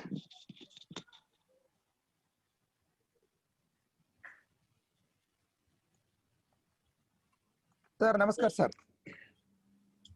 ನಮಸ್ತೆ ಹೇಳಿ ನಮಸ್ಕಾರ ಸುನಿಲ್ ಅವ್ರು ಹೇಳಿ. ಸರ್ ಇದು ಗುಡ್ ಸರ್, ಇದು ವೆಬಿನಾರ್ ಇಸ್ ಗುಡ್ ಆಯ್ತು. ಯಾಕಂದ್ರೆ ಸರ್ ನಮ್ಮ ರೈತರಿಗೆ ನಾವು ನಮ್ಮ ಭಾಗದಲ್ಲಿ ಜಸ್ಟ್ ಈಗ ಎಕ್ಸ್ಪೋರ್ಟ್ ಮಾಡ್ತಾ ಇದ್ರಿ. ಸುಮಾರು 4-5 ವರ್ಷದಿಂದ ನಮ್ಮ ಭಾಗದಲ್ಲಿ ನಾವು ಒಂದಿಬ್ಬರು ರೈತರು ಮಾಡ್ತಾ ಇದೀವಿ ಸರ್. ಜಸ್ಟ್ ಈ ವರ್ಷ ನಾವು ಮಹೀಂದ್ರಾ ಎಕ್ಸ್ಪೋರ್ಟ್ ಜೊತೆ ಟೈಪ್ ಆಗಿದ್ದೀರಿ ಸರ್. ಸುಮಾರು ಒಂದ್ 100 ಎಕರೆ ಎಕ್ಸ್ಪೋರ್ಟ್ ಮಾಡ್ಬೇಕಂತ ಮಾಡಿದ್ರಿ sir, table purpose sir. Okay. But ಇಲ್ಲಿ ತನಕ ನಮ್ಮ ಏರಿಯಾದಲ್ಲಿ ಎಲ್ಲಾನು ಒಣ ದ್ರಾಕ್ಷಿ ಮಾಡ್ತಾರೆ ಸರ್, ಮನುಕ. ಬಟ್ ಸರ್ ಏನ್ ಹೇಳಿದ್ರಲ್ಲ ಶೆಡ್ಯೂಲ್, ನಾವು ಮೆಲೋಡಿ ಡ್ಯೂ ಆಗ್ಲಿ, ಅಲಿಯಟ್ ಆಗ್ಲಿ, ಪ್ರೊಪೈಲರ್ ಆಗ್ಲಿ ಅಥವಾ ಮೊವೆಂಟೋ ಓಡಿ, ಆಲ್ಮೋಸ್ಟ್ ನಮ್ ದ್ರಾಕ್ಷಿಯಲ್ಲಿ ನಮಗೆ ಎಕ್ಸ್ಪೋರ್ಟ್ ಆಗಲಿಕ್ಕೆ ಮೇನ್ ಪ್ರಾಬ್ಲಮ್ ಅಂದ್ರೆ ಸರ್ ಪ್ರಾಡಕ್ಟ್ ಏನ್ ಸರ್, ಏನ್ ಮೊವೆಂಟೋ ಓಡಿ ಏನ್ ನೀವು ಕಂಡು ಹಿಡಿದ್ರಲ್ಲ ಸರ್ ಬಯರ್ ಕಂಪ್ನಿ ಅವರು, ಇಯರ್ಲಿ 100% ಮಿಲಿಬಗ್ ವಾಷಬಲ್ ಆಗೈತೆ ಸರ್ ನಮ್ಮ ಏರಿಯಾದಲ್ಲಿ ಈಗ. ನಾನು ಲಾಸ್ಟ್ ಟೈಮ್ ಮಿಲಿಬಗ್ 3-4 ವರ್ಷದ ಹಿಂದ್ಗಡೆ ನಾವು ಎಕ್ಸ್ಪೋರ್ಟ್ ಮಾಡ್ಬೇಕಾರೆ ಎಕ್ಸ್ಪೋರ್ಟರ್ ಬಂದ ಮಿಲಿಬಗ್ ಇದ್ರೆ ನಾವು ಪ್ಲಾಟ್ ಕಟಾವ್ ಮಾಡ್ತಿದ್ದಿಲ್ಲ ಸರ್. ಅಂದ್ರೆ ಮಿಲಿಬಗ್ಗೆ ಮೊವೆಂಟೋ ಓಡಿ ಇಸ್ ಗುಡ್ ಪ್ರಾಡಕ್ಟ್ ಐತೆ ಸರ್. ಆಮೇಲೆ ಇನ್ನೊಂದ್ ಏನ್ ಸರ್ ಪ್ರಾಡಕ್ಟ್ ನಮ್ಮ ಏರಿಯಾದಲ್ಲಿ ಏನ್ ತೊಂದ್ರೆ ಅಂದ್ರೆ ಸರ್, ರೈತರು ಎಕ್ಸ್ಪೋರ್ಟ್ ಮಾಡ್ಲಕ್ ಅಂಜಲಾತಾರ ಸರ್. ಕಾರಣ ಅಂದ್ರೆ ಸರ್ ಅವ್ರಿಗೆ ಈಗ ಏನ್ ನೀವು ಶೆಡ್ಯೂಲ್ ಕೊಟ್ರಲ್ರಿ, ಈ ಶೆಡ್ಯೂಲ್ ರೈತರಿಗೆ ಗೊತ್ತಿಲ್ಲ ಸರ್ ಈಗ. ಅದಕ್ಕಾಗಿ ನಿಮ್ದೇನ್ ಇಲ್ಲಿ ನಮ್ಮ ನಿಮ್ ಸೇಲ್ಸ್ ಆಫೀಸರ್ ಇರ್ಬೋದು, ನಿಮ್ ಬಯರ್ ಕಂಪ್ನಿ ಯಾರಾದ್ರೂ ರೆಪ್ರೆಸೆಂಟೇಟಿವ್ ಇದ್ರೆ ಸರ್, ಅವ್ರ ಮುಖಾಂತರ ಒಂದ್ 4-5 ಜನರಿಗೆ ಚಿಕ್ಕ ಮೀಟಿಂಗ್ ಅನ್ನ ಮಾಡಿ, ನೀವು ಎಕ್ಸ್ಪೋರ್ಟ್ ಮಾಡಿದ್ರೆ ಒಳ್ಳೆ ರೇಟ್ ಸಿಗ್ತೈತಿ, ಎಕ್ಸ್ಪೋರ್ಟ್ ಗೆ ನಮ್ ಬಯರ್ ಕಂಪ್ನಿ ಸಪೋರ್ಟ್ ಐತಿ, ಎಕ್ಸ್ಪೋರ್ಟ್ ಗೆ ಯಾವ ಕೆಮಿಕಲ್ ಹೊಡಿಬೇಕಂತ ಶೆಡ್ಯೂಲ್ ನೀವು ಕೊಟ್ಟಿದ್ದಾದ್ರೆ ಸರ್ ನಮ್ ರೈತರು ರೆಡಿ ಆಗ್ತಾರೆ ಸರ್. ಖಂಡಿತ ಸುನಿಲ್ ಅವ್ರೆ, ನೀವು ಈಗ ಹೇಳಿದ್ದು ಒಳ್ಳೇದಾಯ್ತು. ಜಸ್ಟ್ ಇಷ್ಟೋ ಮಟ್ಟ ಏನ್ ಚೇತನ್ ಅವ್ರು ಎಕ್ಸ್ಪ್ಲೇನ್ ಮಾಡಿರೋದು ಇದನ್ನೆಲ್ಲ ನಾನು ಕನ್ನಡದಲ್ಲಿ ಟ್ರಾನ್ಸ್ಲೇಟ್ ಮಾಡಿ ನಿಮಗೆ ಕೊಡ್ತೀನಿ. ಒಂದು ಎರಡನೇದು, ನೀವು ಹೇಳ್ದ ಹಾಗೆ ಕನ್ನಡ ನಿಮ್ಮ ಇರೋಂತ ರೈತರದ್ದು ಏನು ಗುಂಪಿದೆಯಲ್ಲ, ಅಲ್ಲಿ ಬಂದು ಕೆಲವೊಂದು ರೈತರಿಗೆ ಪರ್ಸನಲಿ ನಾವೇ ಮೀಟ್ ಮಾಡಿ ಯಾವ ಟೈಮಿಗೆ ಏನ್ ಮಾಡ್ಬೇಕು, ಇದರಿಂದ ಎಕ್ಸ್ಪೋರ್ಟ್ ಏನು ತೊಂದರೆ ಆಗಲ್ಲ, ಅಪ್ಲಿಕೇಶನ್ ಹೇಗ್ ಮಾಡ್ಬೇಕು ಅನ್ನೋದು ನಾನು ಮತ್ತೆ ಸುನಿಲ್ ಮತ್ತೆ ನಮ್ಮ ಫೀಲ್ಡ್ ಆಫೀಸರ್ ಸಪೋರ್ಟ್ ಮಾಡ್ತೀವಿ. ಮಾಡ್ಬೇಕ್ರಿ, ಯಾಕಂದ್ರೆ ಸರ್ ನಮ್ಮ ಏರಿಯಾದಲ್ಲಿ ನಿಮ್ ಪ್ರಾಡಕ್ಟ್ ಇಸ್ ಬ್ರಾಂಡೆಡ್ ಅದಾರ ಸರ್. ಓಕೆ. ನಮ್ ಚಿಕ್ಲಿಕರ ಸುತ್ತಮುತ್ತ ಬಂದ್ರೆ ಸರ್ ನಾವು ನಮ್ಮಲ್ಲಿ ಮೆಲೋಡಿಯೋ, ಅಲಿಯಟ್, ಅಂಡ್ರಕಲ್ ನೀವು ಎಲ್ಲಾ ಪಬ್ಲಿಸಿಟಿ ಪ್ರಾಡಕ್ಟ್ ಅದಾರ ಸರ್. ದ್ರಾಕ್ಷಿ ಮೇಲೆ ಒಳ್ಳೆ ಪ್ರಾಡಕ್ಟ್ ಅದಾರ ಸರ್.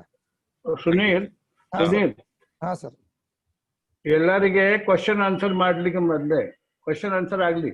ಕ್ವಶನ್ ಒಳಗೆ ಕ್ವಶನ್ ನೋಡಿ, ಕ್ವಶನ್ ಒಳಗೆ ಏನಾದ್ರು ಕ್ವಶನ್ ನೋಡಿ. Yes sir.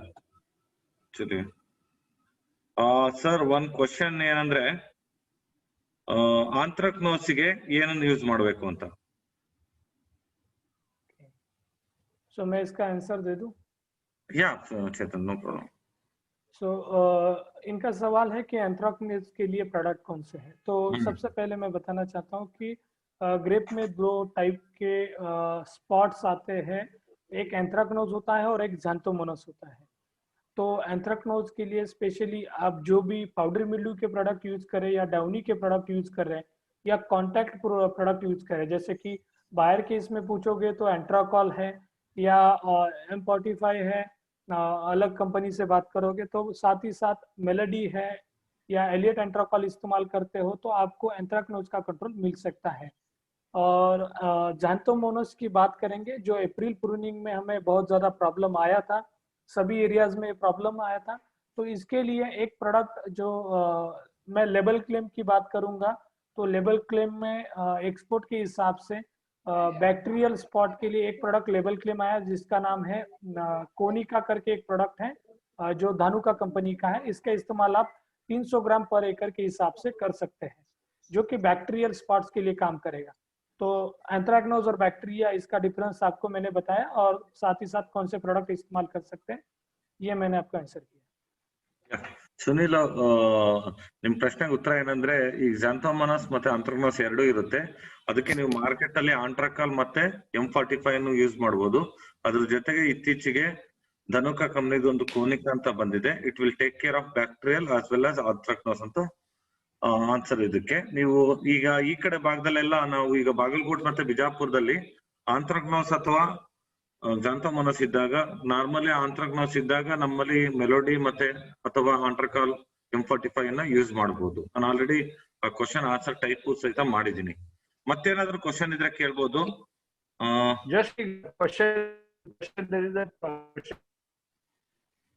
Q&A ದಲ್ಲಿ ಒಂದು ಕ್ವಶನ್ ಇದೆ. Yeah. I think Chetan, please read the question. that question. मैं सवाल पढ़ लेता हूँ. एक क्वेश्चन है, advance we can use Antracol 3 gram and Luna Experience 1 gram तो 1 ml. सो एडवांस, ये सवाल थोड़ा सा कॉम्प्लिकेटेड लग रहा है मुझे, लेकिन एडवांस यानी मैं समझ नहीं पा रहा हूँ. लेकिन पहले तो मैं इसमें क्लियर करता हूँ कि लूना एक्सपीरियंस का जो डोज है, लूना एक्सपीरियंस 0.5 ml 200 ml पर एकड़ के हिसाब से इस्तेमाल करना है. 1 ml पर लीटर से इस्तेमाल नहीं करना है. लूना एक्सपीरियंस 200 ml पर लीटर पर एकड़ के हिसाब से, यानी 0.5 ml पर लीटर के हिसाब से आपको 4 से लीटर पानी में पर एकड़ में इस्तेमाल करना है. एंट्राकॉल और लूना एक्सपीरियंस साथ में इस्तेमाल कर सकते हैं, इसमें कोई प्रॉब्लम नहीं है. Q&A में एक क्वेश्चन है, Q&A टैब में. Q&A, please get Kannada schedule from Mr. Okay. Q&A में देखिए, चैट नहीं, Q&A. So there is a question. You said triazoles developed resistance. Yes. Yeah. How Luna and Nativa work as both have tabuconazole? Exactly. So tebuconazole, if you go through the Annexure 5, they have not mentioned about the tebuconazole resistance. 8 not mentioned, because tebuconazole is an very much excellent chemistry for in a triazole.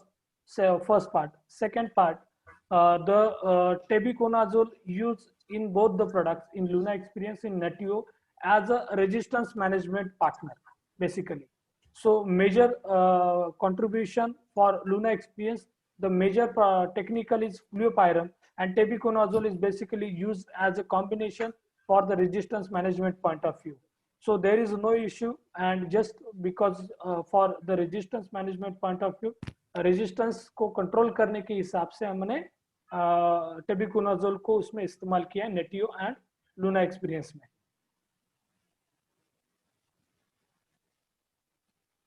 Any more question? Attendees में है एक सदाशिव जी करके हैं. ಸದಾಶಿವ ಅವರೇ, ನೀವು ನಿಮಗೆ unmute option ಕಾಣಿಸ್ತಾ ಇದ್ರೆ ಅದನ್ನ ಕ್ಲಿಕ್ ಮಾಡಿ ನಿಮ್ಮ ಪ್ರಶ್ನೆ ಕೇಳಿ.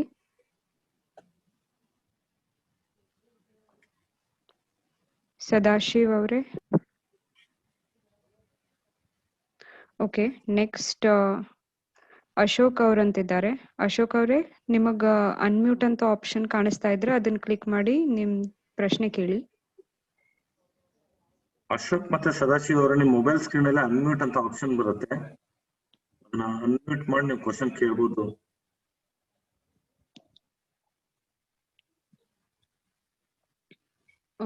Can you summarize now? This entire presentation or this one only, sir? No. Only the schedule, whatever he has shown. That schedule you can read in the Kannada. No, you can read in the Kannada. That's okay, sir. I can do that also.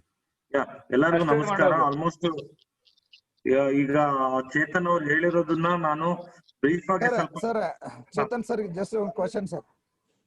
या sir Chetan sir. Yes sir. Sir वो हमारा वो area में expenditure है sir, वो pruning के 12 दिन और 13 दिन का एक मेलोडी स्प्रे देता है सर, और 2 दिन छोड़ के और फिर एक बार मेलोडी देता है सर.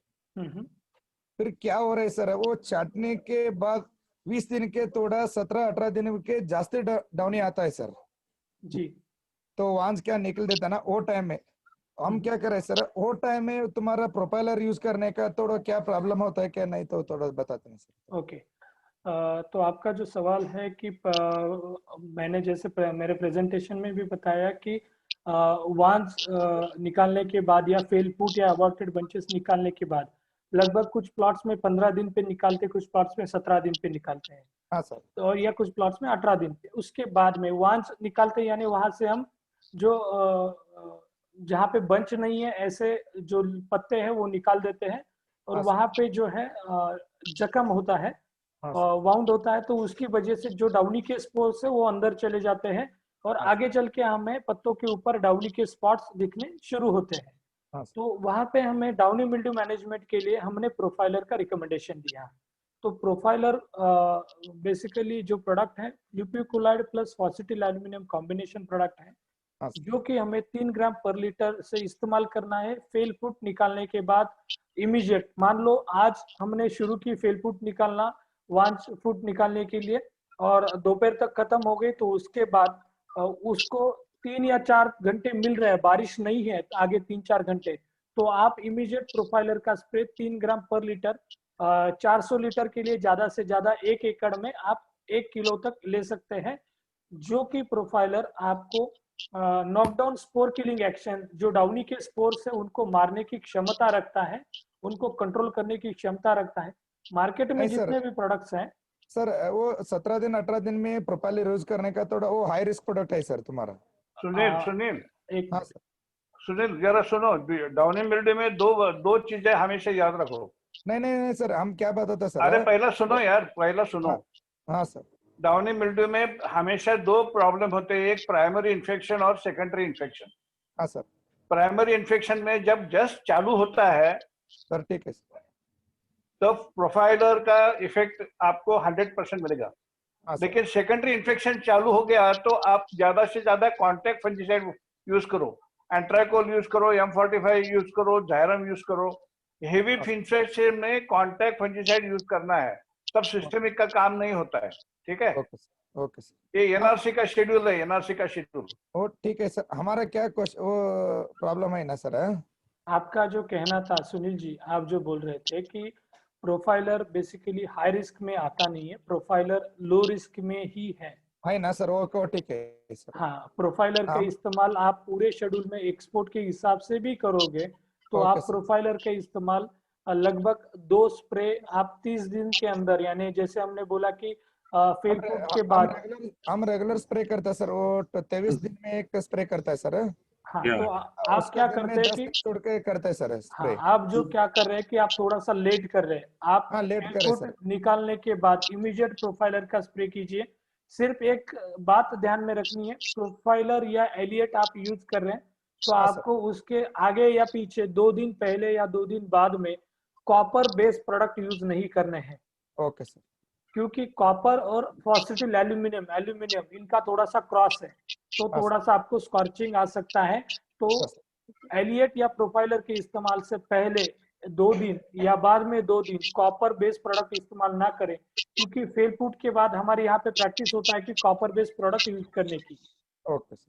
तो ये चीज ध्यान में रखिए। 15 से 17 दिन में जब भी आप फेल फुट निकालोगे तो वहाँ पे प्रोफाइलर इस्तेमाल कीजिए, और दूसरा प्रोफाइलर का एप्लीकेशन आप 25 से 30 दिन के बीच में आपका जीए का एप्लीकेशन होता है, तो जीए के साथ आप प्रोफाइलर ले सकते हैं।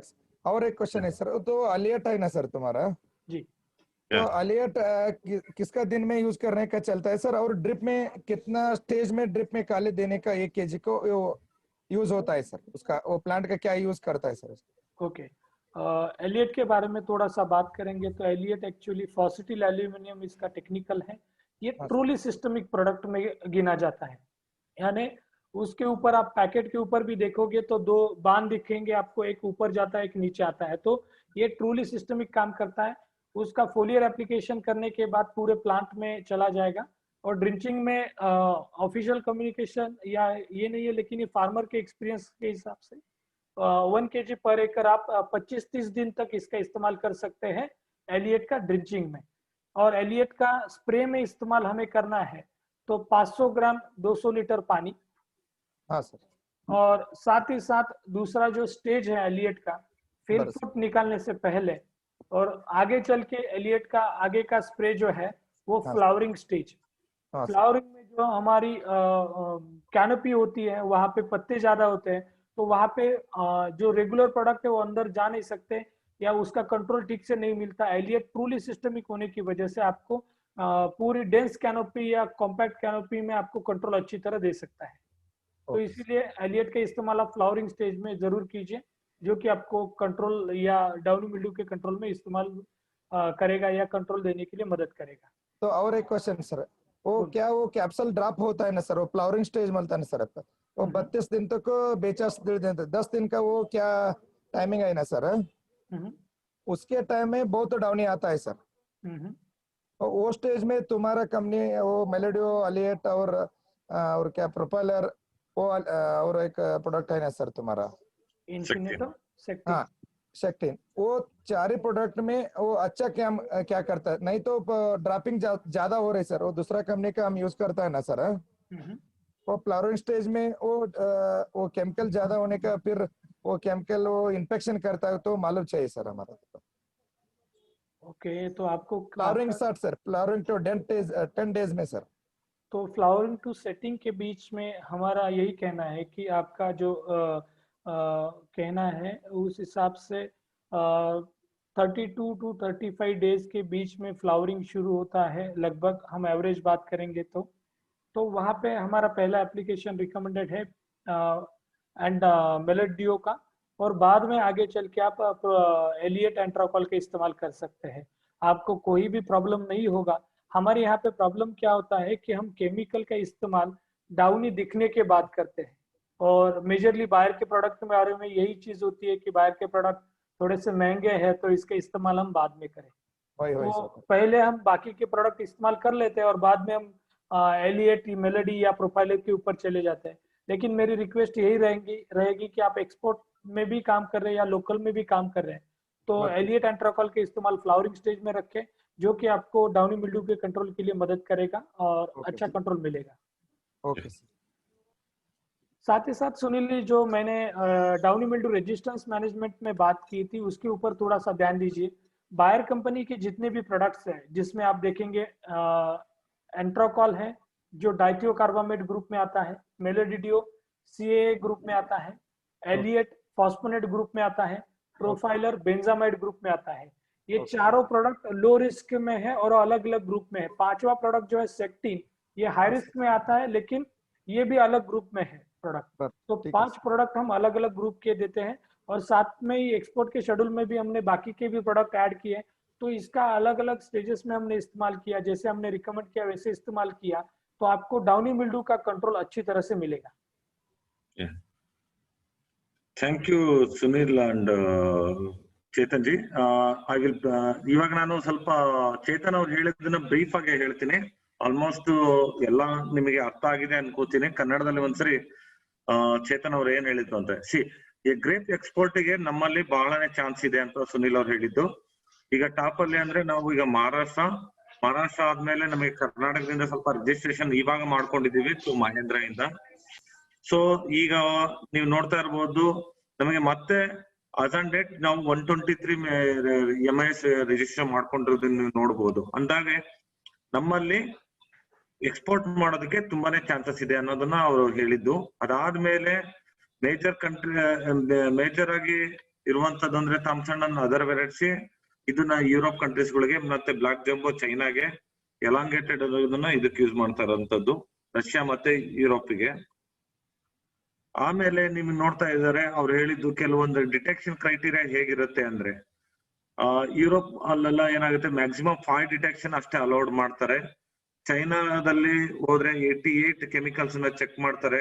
ಆಮೇಲೆ ಈ ಲ್ಯಾಂಬ್ಡಾ ಸೈಲೋಥ್ರಿನ್ ಅಂತ ನಾವೇನ್ ಯೂಸ್ ಮಾಡ್ತೀವಲ್ಲ ಅದನ್ನೇನಾದ್ರೂ ಕರಾಟೆ ಕುಂಫು ಈ ತರದನ್ನ ಏನೋ ಡಿಟೆಕ್ಟ್ ಮಾಡಿದ್ರೆ ರಿಜೆಕ್ಟ್ ಆಗೋ ಚಾನ್ಸಸ್ ಇದೆ ಅಂತ ಹೇಳ್ತಾ ಇರೋದು. ಆಮೇಲೆ ನಿಮಗೆ ಮೇಜರ್ ಮಾರ್ಕೆಟ್ಸ್ ಅವ್ರು ಹೇಳಿದಾಗ German, UK, Russia, China, Poland, US, Canada, ಮತ್ತೆ major variety Thomson, Sharada, Flame, Manikchand, Krishna, jumbo ಈ ತರ ಇರುವಂತದ್ದು. ರಷ್ಯಾಗೆ ಏನಾಗುತ್ತೆ ಅಂದ್ರೆ ನವೆಂಬರ್ ಇಂದ ಏಪ್ರಿಲ್ ವರೆಗೂ ಮಾರ್ಕೆಟ್ ನಮಗೆ ಸಿಗುತ್ತೆ ಎಕ್ಸ್ಪೋರ್ಟ್ ಮಾಡೋದಕ್ಕೆ. ಆಮೇಲೆ ಚೈನಾ ಡಿಸೆಂಬರ್ ಇಂದ ಸ್ಟಾರ್ಟ್ ಆಗುತ್ತೆ, UK ಫೆಬ್ರವರಿಯಿಂದ ಸ್ಟಾರ್ಟ್ ಆಗಿ ಏಪ್ರಿಲ್ ವರೆಗೂ ಇರುವಂತದ್ದು. ಆಮೇಲೆ ಯಾವುದೇ ತರದ ಒಂದು ಎಕ್ಸ್ಪೋರ್ಟ್ ಮಾಡೋದಕ್ಕೆ ನಮಗೆ ಹೇಗೆ ಪಾಸ್ಪೋರ್ಟ್ ಮುಖ್ಯನೋ ಅದೇ ತರನೇ ಸರ್ಟಿಫಿಕೇಟ್ಸ್ ಕೂಡ ತುಂಬಾನೇ ಮುಖ್ಯ. ಈಗ ಚೇತನ್ ಅವ್ರು ಏನ್ ಹೇಳಿದ್ರೆ ಗ್ಲೋಬಲ್ ಗ್ಯಾಪ್ ಇಂದ ಆಗಿರ್ಬೋದು, ಮತ್ತೆ ರೈನ್ಫಾರೆಸ್ಟ್ ಅಲೈನ್ಸ್ ಸರ್ಟಿಫಿಕೇಟ್ ಇದು ಮುಖ್ಯವಾಗಿ ಬೇಕಾಗಿರುವಂತದ್ದು. ಇದರಲ್ಲಿ ಏನ್ ಮಾಡ್ತಾರೆ, ಕೆಲವೊಂದು ಗ್ಲೋಬಲ್ ಗ್ಯಾಪ್ ಸರ್ಟಿಫಿಕೇಟ್ ಕೊಡ್ಬೇಕು ಅಂದ್ರೆ ನಿಮಗೆ ಅವ್ರದೇ ಆದ ಕೆಲವೊಂದು ಯಾವ ಕೆಮಿಕಲ್ ಯಾವ ಟೈಮಲ್ಲಿ ಯೂಸ್ ಮಾಡಬೇಕು ಅದನ್ನೆಲ್ಲ ಇರುತ್ತೆ. ಮತ್ತೆ ಲೀಗಲ್ ಆಗಿ ಡಾಕ್ಯುಮೆಂಟ್ಸ್ ಗಳನ್ನ ಮೇಂಟೈನ್ ಮಾಡ್ತಾರೆ. ಅದಕ್ಕೆ ನಮ್ಮ ಬೇಯರಿಂದ ಫುಡ್ ಚೈನ್ ಅವರು ಸಹಿತ ನಿಮಗೆ ಈ ಒಂದು ವಿಭಾಗದಲ್ಲಿ ನಿಮಗೆ ಸಪೋರ್ಟ್ ಮಾಡ್ತಾರೆ. ನಿಮ್ಗೆ ಏನಾದ್ರು ಈ ತರ ಒಂದು ಯಾವ ತರ ಸರ್ಟಿಫಿಕೇಟ್ ತಗೊಳ್ಳೋದು ಏನು ಆ ತರದ್ದೆಲ್ಲ ಇದ್ದಾಗ they also support in that one. ಅದಾದ್ಮೇಲೆ 2019 ಮತ್ತು 2020 ಯಾವ ಸ್ಯಾಂಪಲ್ ಯಾವ್ದ್ರಿಂದ ಫೇಲ್ ಆಯ್ತು ಅಂದ್ರೆ ಮೇಜರ್ ಆಗಿ ಬಿಫ್ರೋವಿಸಿನ್ ಅಂದ್ರೆ ನಾವೇನ್ ಅಪ್ಲಾಡ್ ಆ ತರದ್ ಯೂಸ್ ಮಾಡ್ತೀವಿ ಅದು, ಮತ್ತೆ ಕ್ಲೋರೋ, ಪಿಪ್ರೋನಿಲ್, ಅಬಾಮೆಕ್ಟಿನ್, ಲ್ಯಾಂಬ್ಡಾ ಮತ್ತೆ ಹೆಕ್ಸಾಕೊನಾಜಾಲ್ ಈ ಒಂದು 7 ಕೆಮಿಕಲ್ಸ್ 2019 to 20 ಅಲ್ಲಿ ಇದು ಮಾಡಿರುವಂತದ್ದು. ಇದಾದ್ಮೇಲೆ ನಮ್ಮಲ್ಲಿರುವಂತ ಎಲ್ಲಾ ಪ್ರಾಡಕ್ಟ್ಗಳು ಆಲ್ಮೋಸ್ಟ್ ಲೇಬಲ್ ಕ್ಲೈಮ್ ಇದೆ, ಲೈಕ್ ಎಲಿಯಟ್, ಮೆಲೋಡಿ, ಪ್ರೊಫೆಲಾಸೆಕ್ಟಿನ್, ಅಂಟ್ರಕಲ್, ಲೂನಾ, ಹೀಗೆ ಪ್ರತಿಯೊಂದು ಪ್ರಾಡಕ್ಟ್. ಅದ್ರ ಜೊತೆಗೆ ನಿಮ್ಗೆ ಎಕ್ಸ್ಪೋರ್ಟ್ ಗೆ ಯಾವ ಟೈಮ್ ಅಲ್ಲಿ ಯಾವ್ದನ್ನ ನೀವು ಸ್ಪ್ರೇ ಮಾಡಿದ್ರೆ ರೆಸಿಸ್ಟೆನ್ಸ್ ಅಂದ್ರೆ ಅದರಲ್ಲಿ ಎಷ್ಟು MRL ಎಷ್ಟು ದಿವಸ ಉಳ್ಕೊಳ್ಳುತ್ತೆ, ಆಮೇಲೆ ನೀವು ಹಾರ್ವೆಸ್ಟಿಂಗ್ ಮಾಡೋದಕ್ಕಿಂತ ಎಷ್ಟು ದಿವಸದೊಳಗೆ ಯೂಸ್ ಮಾಡಬೇಕು ಅನ್ನೋ ಒಂದು ಲೀಸ್ಟ್ ಅನ್ನು ಸಹಿತ ನಮ್ಮ ಚೇತನ್ ಅವರು ನನ್ನ ಜೊತೆ ಶೇರ್ ಮಾಡಿದ್ರೆ ಇಂಗ್ಲಿಷ್ ಅಲ್ಲಿ. ನಾನು ಅದನ್ನ ನಿಮ್ ಜೊತೆ ಶೇರ್ ಮಾಡ್ತೀನಿ. ಅದಾದ್ಮೇಲೆ ನಿಮ್ಗೆ ಟೆಕ್ನಿಕಲಿ ಆಲ್ರೆಡಿ ನಮ್ ಸುನಿಲ್ ಅವ್ರು ಕೇಳ್ತಾ ಇದ್ರು ಕ್ವಶನ್, ಡೌನ್ ಮಿಲ್ಡ್ಯೂ ಮ್ಯಾನೇಜ್ಮೆಂಟ್ ಅಲ್ಲಿ ಹೇಗಿದೆ ರಿಸ್ಕ್ ನಿಮ್ದು ರೆಗ್ಯುಲರ್ ಆಗಿ ಮೆಲೋಡಿ ಮತ್ತೆ ಏಲಿಯಟ್ ಎಲ್ಲ ಯೂಸ್ ಮಾಡ್ತಾ ಇದೀವಲ್ಲ ಅಂದಾಗ, ಅಫ್ಕೋರ್ಸ್ ಆಲ್ರೆಡಿ ಚೇತನ್ ಅವ್ರು ಹೇಳಿದಾಗ ಏಲಿಯಟ್ ಫಾಸ್ಫನೇಟ್ ಗ್ರೂಪ್ ಅಲ್ಲಿ ಬರುತ್ತೆ, ಮೆಲೋಡಿ ಬಂದ್ಬಿಟ್ಟು ನಿಮಗೆ ಕಾರ್ಬಾಕ್ಸಿಲಿಕ್ ಆಸಿಡ್ ಅಮೈಡ್ಸ್ ಗ್ರೂಪ್ ಅಲ್ಲಿ ಬರೋದ್ರಿಂದ ಇವೆರಡು ಲೋ ರಿಸ್ಕ್ ಅಲ್ಲಿ ಇದೆ. ಇನ್ನೂ ಒಂದು ರಿಸ್ಕ್ ಅಲ್ಲಿ ಇರೋದು ಅಂದ್ರೆ ನಮ್ಮಲ್ಲಿ QOI ಫಂಜಿಸೈಡ್, ಯುನೈನ್ ಔಟ್ಸೈಡ್ ಇನ್ಹಿಬಿಟರ್ಸ್ ಅಂತ, ಎಸ್ಪೆಷಲಿ ಸೆಕ್ಟಿನ್ ಆಗಿರ್ಬೋದು, ಅಜೋಸ್ಟ್ರೋಬಿನ್, ಪಿಕಾಕ್ಸಿ ಅಂದ್ರೆ ನಮ್ಮ ಇಕ್ವೇಶನ್ ಫ್ಲೋ ಆಗಿರ್ಬೋದು, ಆ ತರ ಕರ್ಜೆಟ್, ಇದನ್ನೆಲ್ಲ ನೀವು ಯೂಸ್ ಮಾಡಿದ್ರೆ ಇದು ಸ್ವಲ್ಪ ಹೈ ರಿಸ್ಕ್ ಅಲ್ಲಿ ಇರೋಂಥದ್ದು. ಅದಾದ್ಮೇಲೆ ನಮ್ದು ಪ್ರೊಫೈಲರ್ ಅಂತ ಬರುತ್ತೆ, ಅದು ಬೆಂಜಾಮೈಡ್, ಇದು ಸ್ವಲ್ಪ ಲೋ ರಿಸ್ಕ್ ಅಲ್ಲಿ ಇರುವಂತದ್ದು ಡೌನಿ ರೆಸಿಸ್ಟೆನ್ಸ್ ಗೆ. ಈ ತರ ಎಲ್ಲಾ ಒಂದು ಗ್ರೂಪ್ ಆಫ್ ಕೆಮಿಸ್ಟ್ರಿನ ಚೇತನ್ ಅವ್ರು ನಮಗೆ ಕ್ಲೀನ್ ಆಗಿ ಇನ್ ಡೀಟೇಲ್ ಆಗಿ ಹೇಳಿದ್ದಾರೆ. ಅದ್ರ ಜೊತೆಗೆ ಪೌಲ್ಟ್ರಿ ಮಿಲ್ಡ್ಯೂ ಮ್ಯಾನೇಜ್ಮೆಂಟ್ ಅಲ್ಲೂ ಸಹಿತ ನಮ್ಮ ಲೂನಾ ಆಗಿರ್ಬೋದು, ಅದ್ರ ಜೊತೆಗೆ ನೇಟಿವ್ ಯಾವ ಸಮಯದಲ್ಲಿ ಯೂಸ್ ಮಾಡಬೇಕು, ಅದ್ರ ಜೊತೆ ಮಾರ್ಕೆಟ್ ಅಲ್ಲಿ ಸಿಗ್ತಾ ಇರೋ ಕೆಮಿಕಲ್ಸ್ ಗಳು ಏನೇನಿದೆ ನಿಮ್ಗೆ ಸಲ್ಫರ್, ಅದ್ರ ಜೊತೆಗೆ ಅಜೋಸ್ಟ್ರೋಬಿನ್, ಅದು ಯಾವ ಟೈಮ್ ಅಲ್ಲಿ ಏನ್ ಡೋಸೇಜ್ ಅನ್ನ ಮಾಡಬೇಕು, ಮತ್ತೆ ಅದರ ಪ್ರೀ ಹಾರ್ವೆಸ್ಟ್ ಇಂಟರ್ವಲ್, ಮತ್ತೆ ಅದ್ರ MRL ಎಷ್ಟಿದೆ ಅನ್ನೋದನ್ನ ಸಹಿತ ನಾನು ನಿಮಗೆ ಇನ್ ಡೀಟೇಲ್ ಆಗಿ ಕೊಡ್ತೀನಿ. ಆಲ್ರೆಡಿ ಅವ್ರು ಇಂಗ್ಲಿಷ್ ಅಲ್ಲಿ ನಿಮಗೆ ಪ್ರೆಸೆಂಟ್ ಮಾಡಿರುವಂತದ್ದು. ಓವರ್ ಆಲ್ ಮತ್ತೆ ಅದಕ್ಕಿಂತ ಇನ್ನೊಂದು ಮುಖ್ಯವಾಗಿ ಚಿಕ್ಕಲ್ಗಿ ಕ್ರಾಸ್ ಸರೌಂಡಿಂಗ್ ಅಲ್ಲಿ ಮಿಲಿಬಗ್ ಜಾಸ್ತಿ ಇದೆ ಅಂತ ಸುನಿಲ್ ಅವರಿಂದ ನಾವು ಅಬ್ಸರ್ವ್ ಮಾಡಿದ್ದು. ಅವಾಗ ಏನಾಗುತ್ತೆ, ನೀವು ಸ್ಟೆಮ್ ಮಿಲಿಬಗ್ ಮ್ಯಾನೇಜ್ ಮಾಡಬೇಕು ಅಂದ್ರೆ ಸ್ಟೆಮ್ ವಾಷಿಂಗ್ ಗೆ ನಿಮ್ಗೆ ಫ್ಯೂಮಿಗೆಂಟ್ ಬಿಫ್ರೋಬಿಸಿನ್, ಕ್ಲೋರೋ, DDVP ಅನ್ನ ಯೂಸ್ ಮಾಡ್ತೀರಾ, ಅಥವಾ ಡ್ರಂಚಿಂಗ್ ಅಲ್ಲಿ ನೀವು ಆಲ್ರೆಡಿ ಇಮಿಡಾ, ಅಡ್ಮೈರ್ ಅನ್ನ ಯೂಸ್ ಮಾಡ್ತಾ ಇದ್ದೀರಾ. ಬಯೋಲಾಜಿಕಲ್ ಅಲ್ಲಿ ವರ್ಟಿಸಿಲಿಯಂ ಮತ್ತೆ ಬಿವೇರಿಯಾನ ಯೂಸ್ ಮಾಡ್ತಾ ಇದ್ದೀರಾ. ಈಗ ಇದೇನಾಗುತ್ತೆ, ಸಮ ಕಾಸ್ಟ್ ಸ್ಟೆಮ್ ವಾಷಿಂಗ್ ಇದನ್ನೆಲ್ಲ ನೋಡಿದ್ರೆ ಲೇಬರ್ ಕಾಸ್ಟ್ ಆಗ್ಬೋದು, ಅದ್ರ ಜೊತೆಗೆ ಅಪ್ಲಿಕೇಶನ್ ಮೆಥಡ್ ಆಗಿರ್ಬೋದು, ಅದ್ರ ಜೊತೆಗೆ ಎಕ್ಸ್ಪೋರ್ಟ್ ಮಾಡಬೇಕಾದ್ರೆ ಅದ್ರ ರೆಸಿಸ್ಟೆನ್ಸ್ ಅನ್ನು ಸಹಿತ ನಾವು ಡೆವಲಪ್ ನೋಡಿರೋದು ಇದೆ. ಅದ್ರ ಜೊತೆಗೆ ಮೇಜರ್ ಆಗಿ ಮಿಲಿಬಗ್ ಮ್ಯಾನೇಜ್ಮೆಂಟ್ ಗೆ 10,000 ರಿಂದ 12,000 ರೂಪಾಯಿ ನೀವು ಖರ್ಚು ಮಾಡೋದನ್ನ ನೋಡ್ಬೋದು.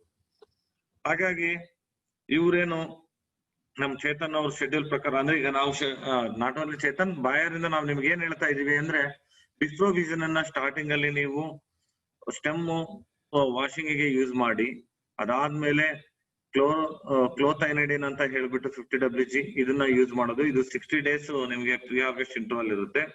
ಸ್ಪೈರೋಟೆಟ್ರಾಮೇಟ್ ಇದನ್ನು ಸಹಿತ ನೀವು ನಮ್ಮ ಮೊಮೆಂಟೋ ಓಡಿನ ಸಹಿತ ಯೂಸ್ ಮಾಡಬಹುದು.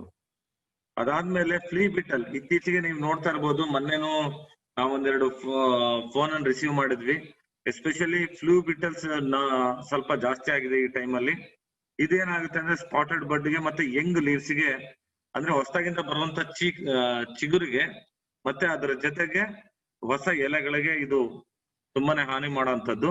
ಇದಕ್ಕೆ ನೀವು ಕಾನ್ಫಿಡರ್ ಸೂಪರ್ ಅನ್ನ ಒಂದು 200 ಲೀಟರ್ ನೀರಿಗೆ 50 ml ಅಥವಾ ಕಾನ್ಫಿಡರ್ ಅನ್ನ ಒಂದು 200 ಲೀಟರ್ ನೀರಿಗೆ 100 ml ಹಾಕೊಂಡು ಸ್ಪ್ರೇ ಮಾಡೋದು. ಅಥವಾ ಇದ್ರದ್ದು ಪ್ರೀ ಹಾರ್ವೆಸ್ಟ್ ಇಂಟರ್ವಲ್ ನಿಮ್ಗೆ 60 ದಿವಸ ಇರುತ್ತೆ. ಇಲ್ಲ ಅಂದ್ರೆ ಮೆಟಡೋರ್ ಅಂತ ಮಾರ್ಕೆಟ್ ಅಲ್ಲಿ ಸಿಗುತ್ತೆ, ಲ್ಯಾಂಬ್ಡಾ ಸೈಲೋತ್ರಿನ್, ಇದನ್ನ 45 days ಇಂಟರ್ವಲ್ ಇರುತ್ತೆ. ಇದನ್ನ ನೀವು 0.25 to 0.5 ml 1 ಲೀಟರ್ಗೆ ಯೂಸ್ ಮಾಡುವಂತದ್ದು. ಅದಾದ್ಮೇಲೆ ಥ್ರಿಪ್ಸ್ ಬಗ್ಗೆ ನಿಮಗೆ ಮಾಹಿತಿ ಕೊಟ್ರು. ಥ್ರಿಪ್ಸ್ ಅಲ್ಲಿ ನೀವು ಇಮಾಮೆಕ್ಟಿನ್ ಬೆಂಜೈಟ್, ಪಿಪ್ರೋನಿಲ್, ಅದಾದ್ಮೇಲೆ ಸ್ಪೈನೋಸೈಡ್ ಇದನ್ನೆಲ್ಲ ಯೂಸ್ ಮಾಡುವಂತದ್ದು. ಜಾಸಿಡ್ಸ್ ಗೆ ಇವನ್ ಕಾನ್ಫಿಡರ್ ಸೂಪರ್ ಕಂಟ್ರೋಲ್ ಬರುತ್ತೆ. ಇಲ್ಲ ಕ್ಲೋರೋಥಿನಿನ್ 50 WDG ಸಹಿತ ಯೂಸ್ ಮಾಡಬಹುದು. ಅದಾದ್ಮೇಲೆ ಇತ್ತೀಚೆಗೆ ಒಂದು ಸ್ಪೊಡಾಪ್ಟ್ರಾ ಅನ್ನೋದನ್ನ ಕಾಣ್ತಾ ಇದೀವಿ, ಲದ್ದಿ ಹುಳ ಅಂತೀವಿ. ಈ ಲದ್ದಿ ಹುಳಕ್ಕೂ ಸಹಿತ ನೀವು 8 ರಿಂದ 10 ಪಿರೋಮೆನ್ ಡ್ರಾಪ್ಸ್ ಅನ್ನ ಯೂಸ್ ಮಾಡಬಹುದು. ಅಥವಾ ನೀವು ಕೆಮಿಕಲ್ ಅಲ್ಲಿ ಅಂದ್ರೆ ಲ್ಯಾಂಬ್ಡಾ ಮತ್ತೆ ನಮ್ಮ ಅಮೈಡ್ಸ್ ಗ್ರೂಪ್ ಅಲ್ಲಿ ಇರುವಂತ ಫೇಮ್ ಅನ್ನು ಸಹಿತ ನೀವು ಯೂಸ್ ಮಾಡುವಂತದ್ದು. ಆಮೇಲೆ ಇತ್ತೀಚೆಗೆ ಫ್ರೂಟ್ ಫ್ಲೈ ಕೂಡ ನೋಟಿಸ್ ಮಾಡಿದೀವಿ ಅಂತ ಹೇಳಿದ್ದಾರೆ. ಫ್ರೂಟ್ ಫ್ಲೈಗೆ ನೀವು ಆ ಗ್ಲಾಸ್ ಡ್ರಾಪ್ಸ್ ಅನ್ನು ಸಹಿತ ಯೂಸ್ ಮಾಡಬಹುದು. ಓವರ್ ಆಲ್ ನಿಮಗೆ ಬಿಫೋರ್ ಪ್ರೂನಿಂಗ್ ಅಂದ್ರೆ ಡಿಫೋಲಿಯೇಷನ್ ಎತ್ತರಲಿಂದ ಹಿಡ್ಕೊಂಡು ನಿಮಗೆ ಶುಗರ್ ಫಾರ್ಮುಲೇಷನ್ ಸ್ಟೇಜ್ ಅಂದ್ರೆ ಕಾಯಿ ಸೈಜ್ ಆಗೋವರೆಗೂ ಶೆಡ್ಯೂಲ್ ನನ್ನ ಹತ್ರ ಇದೆ ಇಂಗ್ಲಿಷ್ ಅಲ್ಲಿ. ಅದನ್ನ ನಾನು ಸುನಿಲ್ ಅವ್ರ ಜೊತೆಗೆ ಶೇರ್ ಮಾಡ್ಕೋತೀನಿ. ಯಾವ ಟೈಮಲ್ಲಿ ಏನ್ ಸ್ಪ್ರೇ ಮಾಡಬಹುದು ಮತ್ತೆ ಇದ್ರ MRL ಲೆವೆಲ್ ಏನಿರುತ್ತೆ ಅಂತ. ಇದು ಎಸ್ಪೆಷಲಿ ಫಾರ್ ಎಕ್ಸ್ಪೋರ್ಟ್ ಪರ್ಪಸ್ ಗೆ. ಇವನ್ ನೀವು ಲೋಕಲ್ ಆಗು ಇದನ್ನ ಯೂಸ್ ಮಾಡಬಹುದು. ಅದ್ರ ಜೊತೆಗೆ ಗ್ರೇಪ್ಸ್ ಮೇಲೆ ಒಂದು 6 ಆನ್ಲೈನ್ ಟ್ರೈನಿಂಗ್ ಪ್ರೋಗ್ರಾಮ್ ಸಹಿತ ಆಗಿದೆ.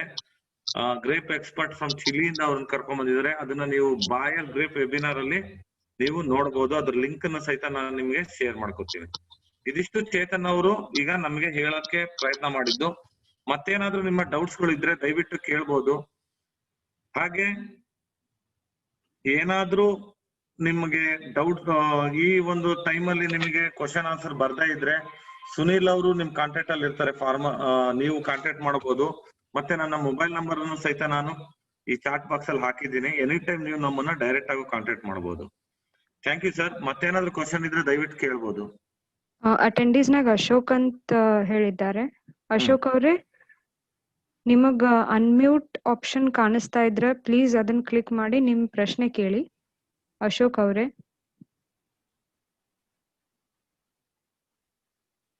ಓಕೆ, ಮೇ ಬಿ ಅವರಿಗೆ ಪಾಪಪ್ ಬರುತ್ತಾ ಮೇಡಮ್ ಅಲ್ಲಿ? ಎಸ್, ಅದು ಕೆಳಗಡೆ ಆಪ್ಷನ್ ಕಾಣಿಸ್ತೆ. ಅಶೋಕ್ ಅವರ ನಿಮ್ಮ ಮೊಬೈಲ್ ಸ್ಕ್ರೀನ್ ಅಲ್ಲಿ ಒಂದು ಪಾಪಪ್ ಬರುತ್ತೆ ನೋಡಿ, ಅನ್ಮ್ಯೂಟ್ ಅಂತ. ಅದನ್ನ ಕ್ಲಿಕ್ ಮಾಡಿ ನೀವು ಆ ಪ್ರಶ್ನೆನ ಕೇಳ್ಬೋದ್ರಿ.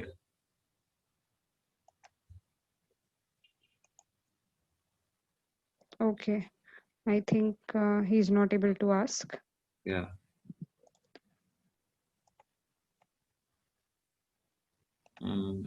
ಅಶೋಕ್, ಸದಾಶಿವ್ ಆಲ್ಸೋ, ಅಭಯ್ ಅಂತ ಇದ್ದಾರೆ. ಅಭಯ್ ಅವರು. ಹಾ, yes madam Abhay sir is our SADS sir. Okay, Abhay ಅವರೇ, ನಿಮ್ಗೆ ಅಲೌ ಟು ಟಾಕ್ ಮಾಡಿದ್ದೇನೆ. ನೀವು ಪ್ಲೀಸ್ ಆಸ್ಕ್ ಯುವರ್ ಕ್ವೆಶ್ಚನ್. ನಿಮ್ ಪ್ರಶ್ನೆ ಕೇಳಿ. ಏನಿಲ್ಲ, ಏನಾಗ್ತದೆ ಸರ್, ಈಗ ನೀವು ಇಷ್ಟೆಲ್ಲ ಹೇಳಿದ್ದು ಒಂದ್ ಚಾರ್ಟ್ ಇದ್ರೆ ರೈತರಿಗೆ ಅನುಕೂಲ ಆಗ್ತದೆ. ಯಾಕಂದ್ರೆ ಎಲ್ಲಾನು ನೆನಪಿಟ್ಕೊಳ್ಳೋದು ಕಷ್ಟ ಆಗ್ತದೆ. ಖಂಡಿತ ಅಭಯ್ ಅವರೇ, ನೀವ್ ಹೇಳಿದ್ದು ಆಲ್ರೆಡಿ ಇದನ್ನ ಕನ್ನಡದಲ್ಲಿ ನಾವು ಏನ್ ಮಾಡಿದೀವಿ, ಚಾರ್ಟ್ ರೆಡಿ ಮಾಡಿದೀವಿ.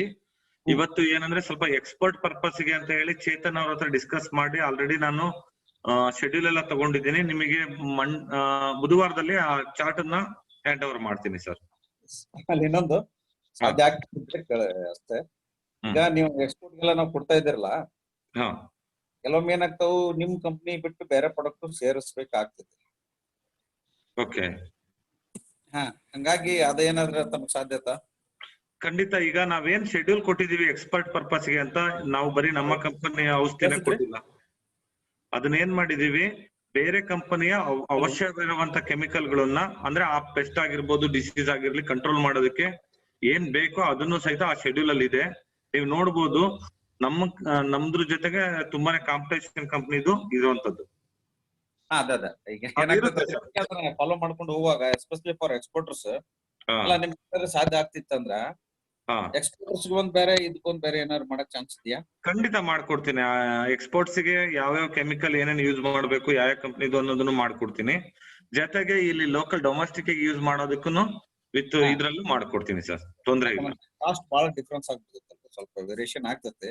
ರೈತರು ಮಾಡೋರ್ಗೆಲ್ಲ ಮತ್ತೆ ಕಷ್ಟ ಅನಿಸ್ಬಿಡ್ತೈತೆ ಅದು.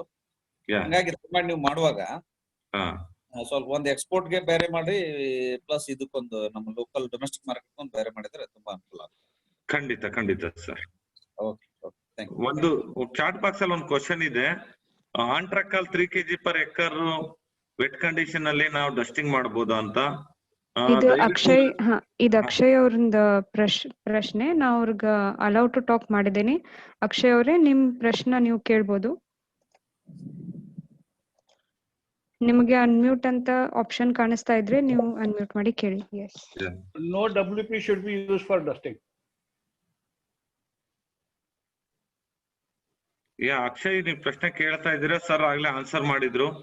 ಡಸ್ಟಿಂಗ್ ಗೆ ಯಾವ್ದೇ ಕಾರಣಕ್ಕೂ ವೆಟಬಲ್ ಪೌಡರ್ ನ ಯೂಸ್ ಮಾಡಬಾರ್ದು. It's not allowed.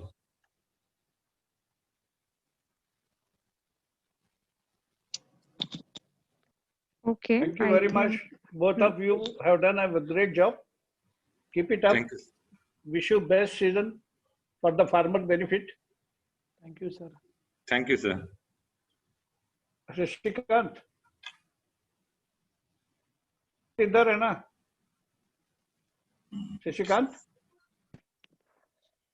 ಶಶಿಕಾಂತ್ ಅವ್ರೆ ಪ್ಲೀಸ್ ನಿಮ್ ವಿಡಿಯೋ ಸ್ಟಾರ್ಟ್ ಮಾಡ್ತೀರಾ? हाँ यस मैडम। ನಿಮ್ದು ಕಾರ್ಯಕ್ರಮ ಮಾಡ್ರಿ. हाँ सर।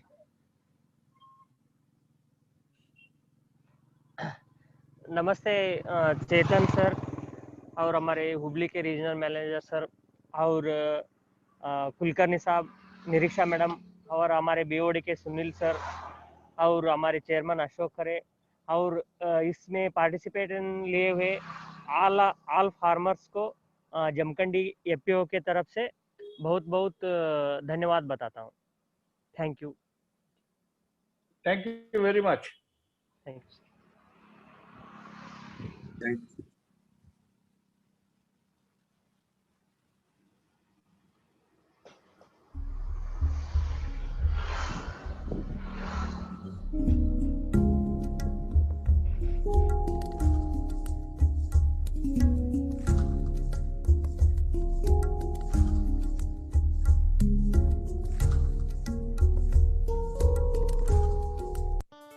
किसान कृषि में आधुनिक तकनीकों को जानिए, विशेषज्ञों के साथ सीधे संवाद करें।